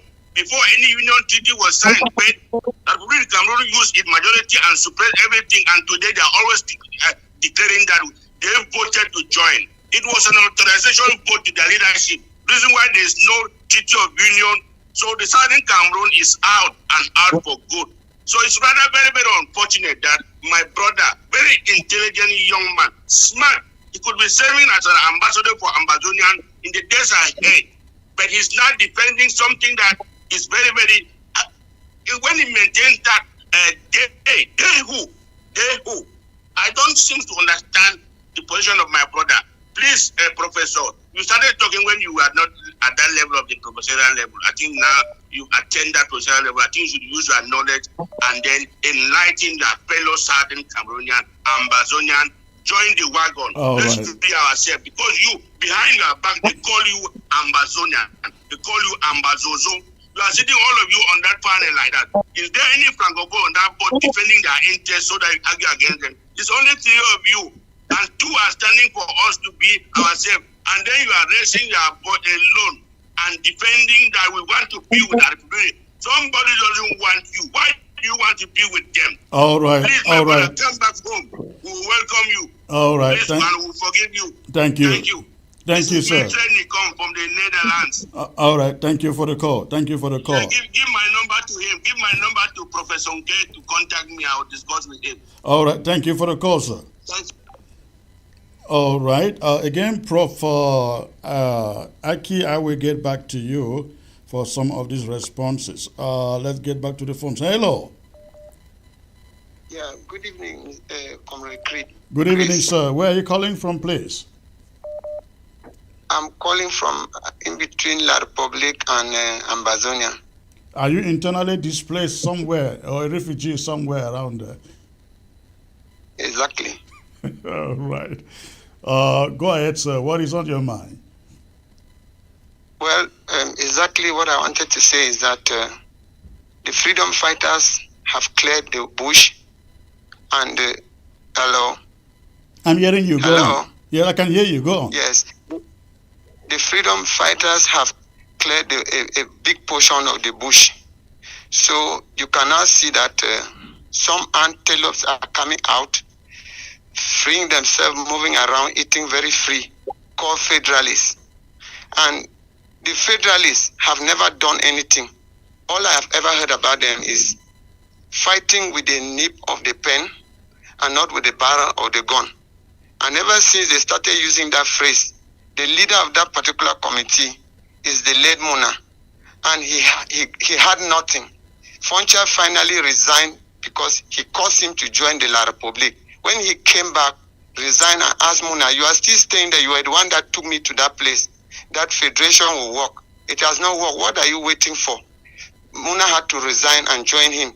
They went to the to Queen Elizabeth. From there, they took documents and went to United Nations to return to their independence.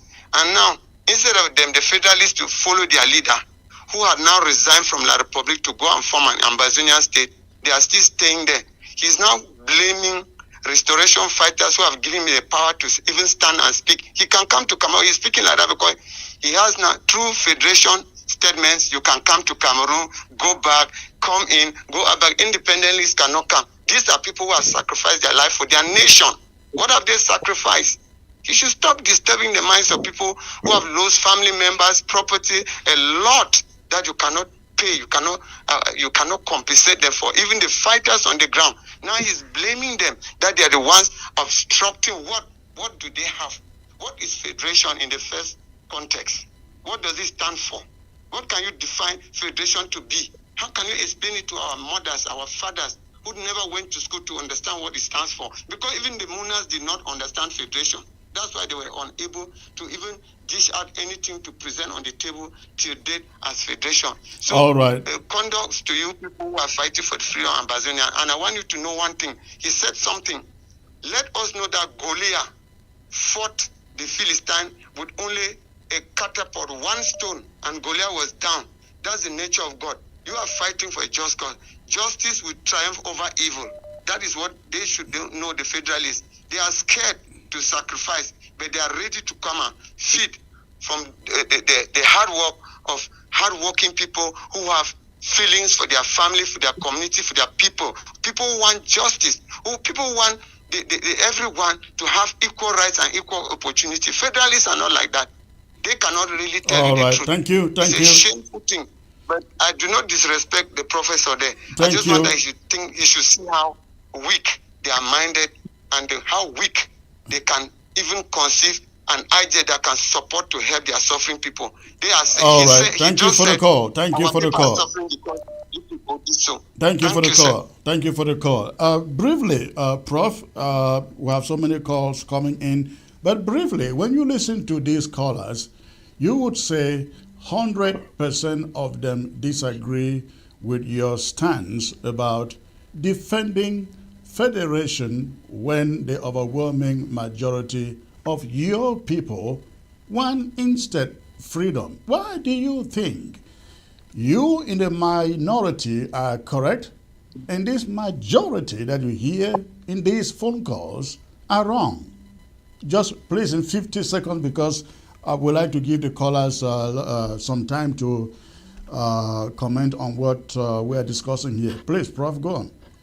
I'll come to the first caller, and I thank all these brothers who are raising this question. I come to the first caller, I think was from Ngok Tunja, who characterized my position as being pessimistic.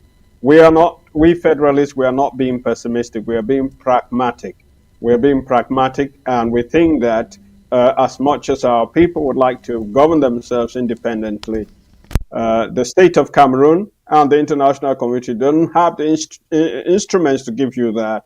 And getting that freedom by war of independence is unlikely to succeed. I know the last speaker is optimistic that, like David, we will be able to overcome Goliath. But in the process of trying to experiment that for the last 7-8 years, we have seen that our people seem to be those who are suffering more. So the position of the Federalist is more one of being pragmatic, given our situation. We do not disagree with our brothers and sisters who recognize that we are being treated in Cameroon, marginalized, assimilated, and also dominated.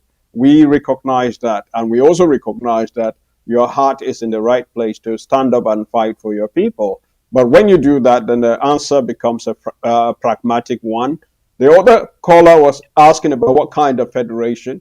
Myself, I defend a federation in which the former Southern Cameroon constitutes a state. That means I am not defending a number of states. I'm defending a structure in which we have. Comrade, to make the answer short, because we have a lot of callers waiting online here, the question was, you listen to all these callers, And they are all very upset that you sit here and defend federation, something we haven't gotten for the past 61 years.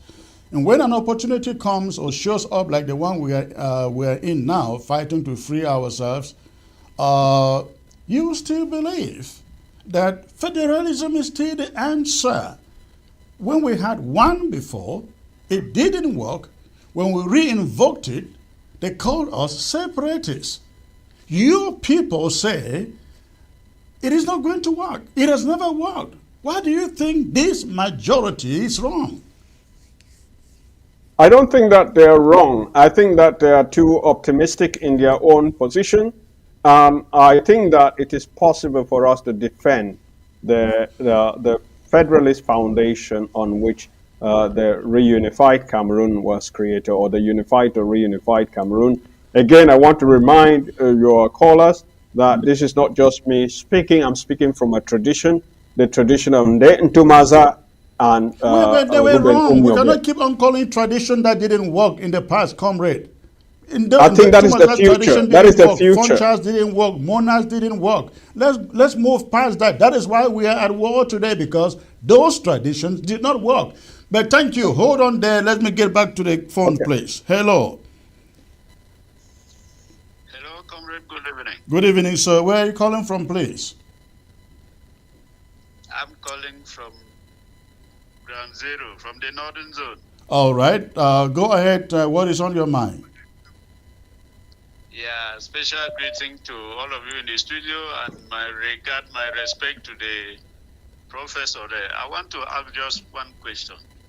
That if tomorrow Ambazonia is a free and independent country, will he love to come back and remain Ambazonian, or he would choose to remain in Cameroon as a federalist? I think he will still be fighting for federation in Cameroon. Definitely, I will come. You will come, Mr. Anu. Right. I think I'm a man of former Southern Cameroon. These are my roots, and my grandfather was fighting with Indele to go to Nigeria. I know that this is a very, very difficult question. And, all right, let the caller finish, please. Go on, please. Free. Yeah, thank you. That's just what I wanted to ask. Oh, all right. Thank you for the call. Thank you for the call. All right. Hello. Hello.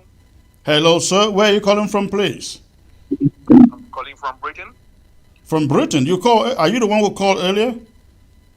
Yes, please. I still have some questions to ask Prof, please. 1 minute. 1 minute. Just 1 minute, please, so that others can call. Okay, yeah, it's Patrick George. Say hi to Eric, my brother. Yeah, a question to Prof. The federal form of the state, I would say, was dissolved. The federation was dissolved. He knows that. The question I would like to ask him, why was it dissolved? He knows why. Then what makes him feel that he will be able to convince, or they will be able to convince the Francophones to return to a federal state? Knowing the advantages of a federation, he knows fully well that if that happens, normally, like I would say, the natural resources will go off their hands. Does he think the Francophones are prepared to let go? That's my question. Well, I guess they are talking about a federation where the Francophones still have control over the resources. Remember, the only reason Ahijo cancel the federation was to have access to the resources. So if they are going in for, that's what I'm saying. Yeah, if they are going in for a federation, do you think they are going to keep the resources on the other side of the Mongo and keep whatever they have? Of course not. Exactly. Then you, Chris, you understand my question? That's the question I'm asking, Prof. Then you answer that question, please. All right, hold on. Thank you for the call. Let's get to Prof. I will get back to you to answer this. Hello. Yes. Hi. Hi, where are you calling from, please? I'm calling from Pennsylvania. Pennsylvania, okay. What is on your mind, sir? Yeah. It's so sad to hear the doctor talk about federalism. But he said that he's Southern Cameroonian. And if he knew what Southern Cameroon was, when we were all children, he would not be talking about what he is saying right now. He must have known that we have lost everything. How old are you, sir? Sorry to ask that, so we'll put it in context. I am 59 years old. 59 years old, okay. 59 years old. So I think we were the last ones who even saw some of the blessings that we had. Right. After that, we lost everything. So here in the U.S., we say that they are house slaves, and they are still the house slaves never led people to freedom. So if he wants to sit in the house and eat with the master, let him be, but he will know that one day they will still call him a slave. That's the best way I can put it to it, because it's so sad. Albert Einstein said that madness is doing the same thing over and over again and expecting different results. Yeah, because this is like madness. There's nothing more to say than that. He is an educated person. He almost looks like my age. And he's trying to bring, or maybe he's suffering from the brainwash that people of this generation have. They go out and sign all these bad contracts, and they put us in bad situations. All right. For our children to come and pay this one. You know, it's so sad. I don't have much to say, but I just want to let him rethink his position. All right. Thank you for the call. It's so unfair for the rest of our people and our children who are coming up. Our time is far gone. It's for the children that we are fighting. All right. Thank you, sir. Thank you for the call. Thank you. I will let him answer you. Hello. Hello. Hello. Hello, comrade. Hello, sir. Where are you calling from, please? I am calling all the way from Finland, from Seinäjoki in Finland. Finland. All right. And what do you have to contribute, sir? Yes, first of all, I want to thank you for your commitment, your steadfast.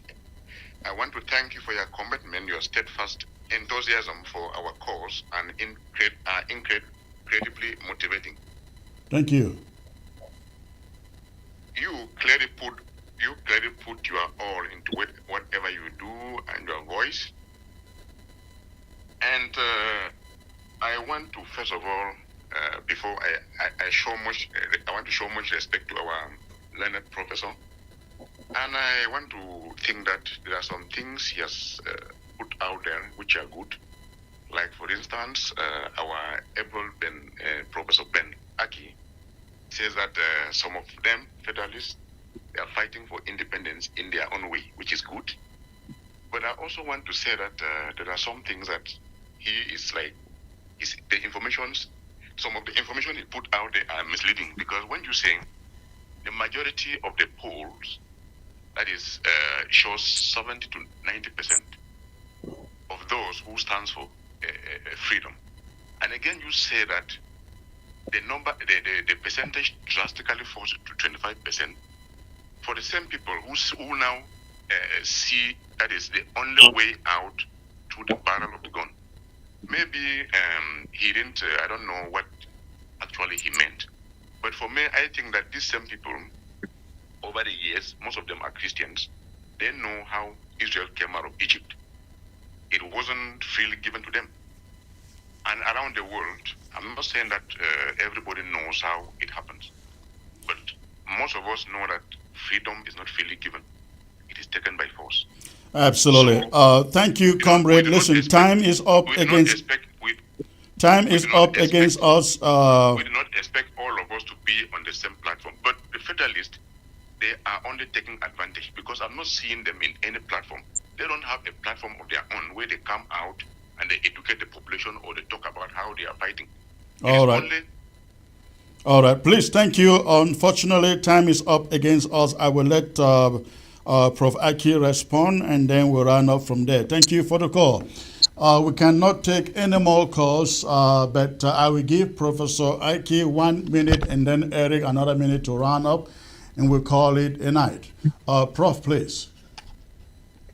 Yeah, thank you very much. I think I want to thank your callers. They were very cordial in making their case.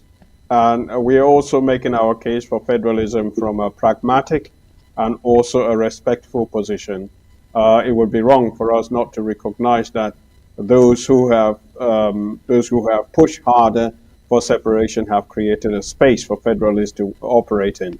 But what we are asking for is not for you to tie our hands, because we still think pragmatically getting a federal solution for our people is a good deal, and that is going to come about when we can express our political powers as voters, as registered voters, and also as activists who tell the people in the East not just that federalism is good, but that federalism is the foundation of our coming together, and our position as federalists is that 1972 was a constitutional violation. You remind me of something. Right. Let me ask you this question before we go.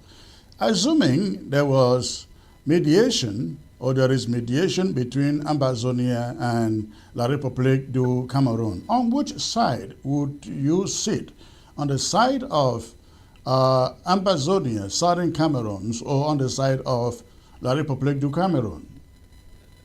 I suppose if there were such a mediation, I would not be invited by my former Southern Cameroon brothers, because they would think that my federalist position is self-defeating. No, but of course, so yeah, they should not be inviting you. If I were doing that, I yeah, would so invite you. I'm just being pragmatic. You know the side I belong to. I think realistically, that dialogue will happen with federalists on the sideline telling you that, brothers, let us agree on something that is a common ground. We think that we are articulating the federalist position, which separatist brothers advocating the case on our behalf, they will converge on when they realize that even the president of Cameroon doesn't have the power to split the country. We shouldn't give them power they don't have. And it is true that if the war goes on for long and many people die, maybe an UN Security Council imposed a referendum can be applied in a restricted way to the regions. But I want people not to look at that, because the election of Philemon Yang as president of the UN is an indication of how the veto powers, who hate each other, are somewhat quoted by Cameroon to be supporting them.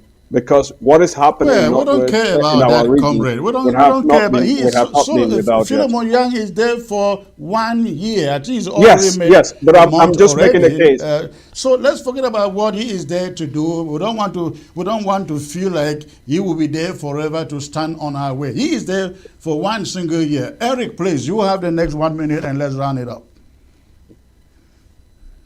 Thanks, Chris, and thanks, Prof, and all the callers. And you could clearly see that you were taking all the bullets. It's telling you how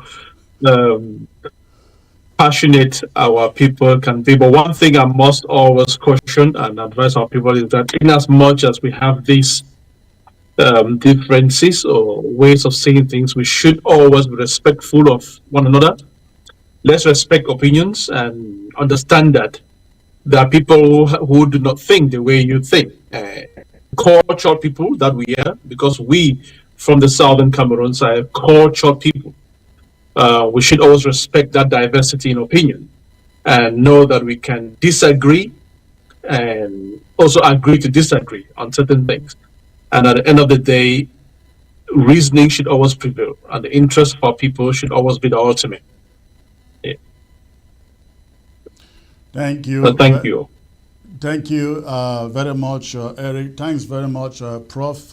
We always bring people with diverse opinion here, not because we endorse it, but because we think that exchanging this opinion can only enrich us going forward. Thank both of you for being part of the show.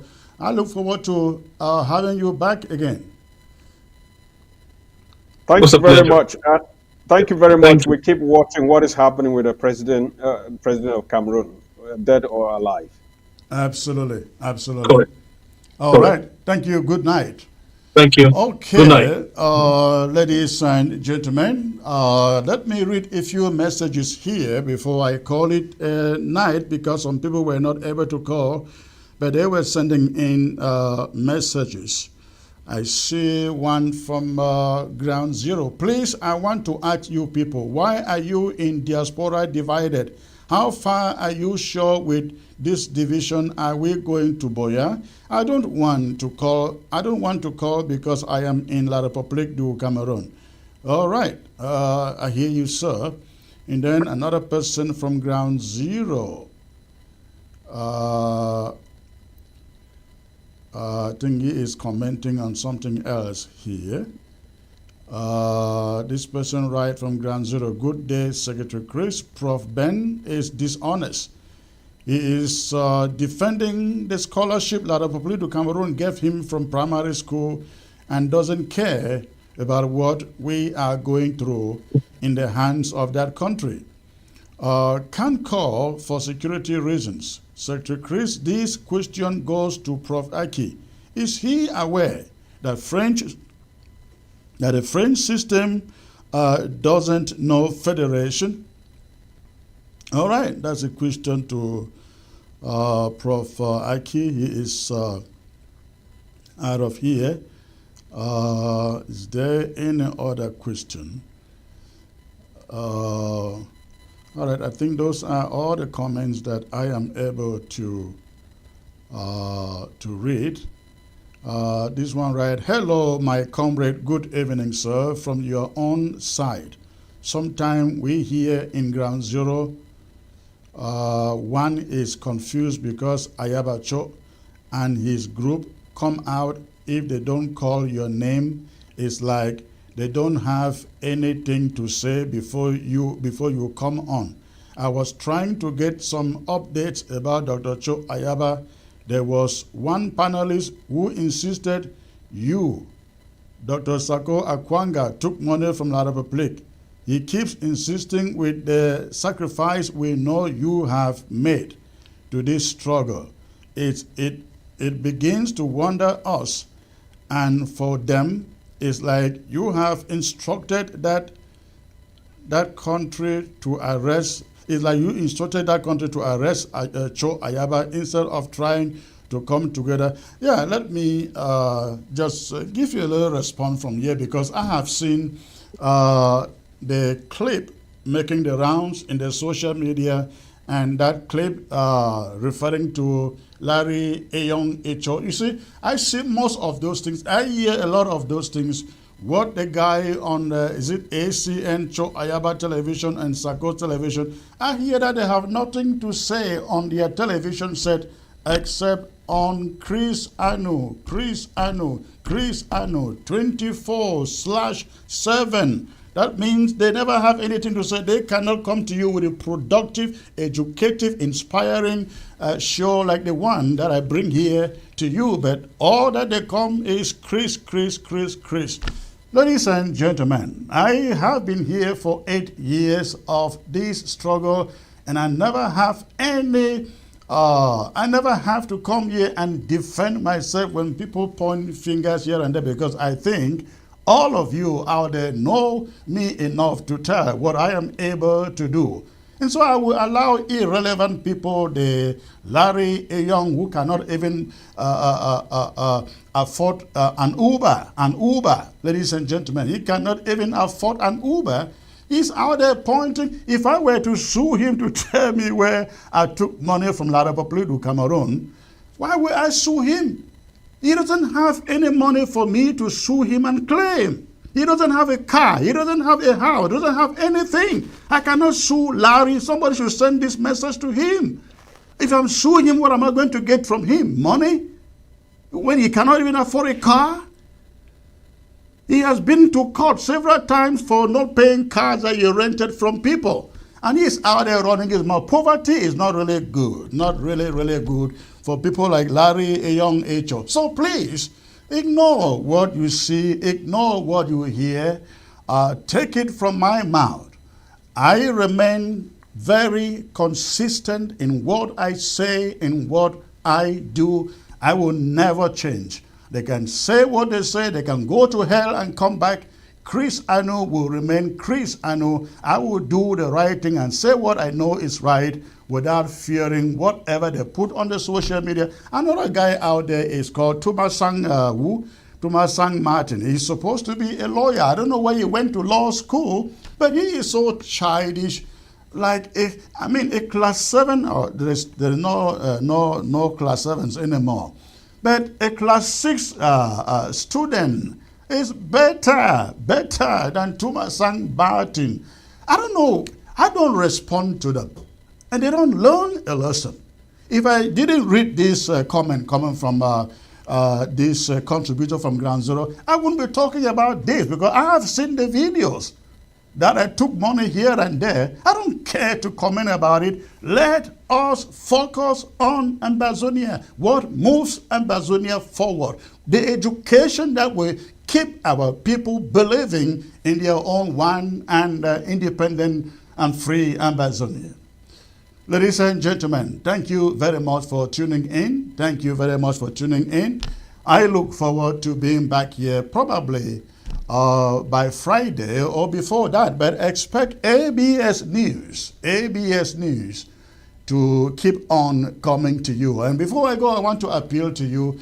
We desperately need your support to keep ABS alive. Keep ABS alive. So please, if you know for sure that ABS is the one and only channel that is educating you, that is inspiring you to forge ahead in this liberation fight, please, we need your support. We spend a lot on a monthly basis to keep ABS running. Do not hesitate, please. Do not hesitate to support ABS. Unfortunately, I don't have the payment information on the screen, but if you should, we will try to get that information. But the phone number that I have on the screen, or I put on the screen for phone calls, that number is good for Cash App. Next time we will prepare the rest of the payment, especially PayPal, because we believe if we have a number of people sign up on PayPal to support ABS monthly, and we have only 30 people sending us $20 or more each month. About 300 people. ABS bills will be paid easily every month. So please, I really appeal to you. We are at a very precarious moment in this, our fight for freedom, and ABS has to remain alive 24/7, up and running. Thank you very much. I look forward to being back here possibly on Friday, but before then, expect the news to come up to you Wednesday, possibly, and then any other day. Good night. God bless.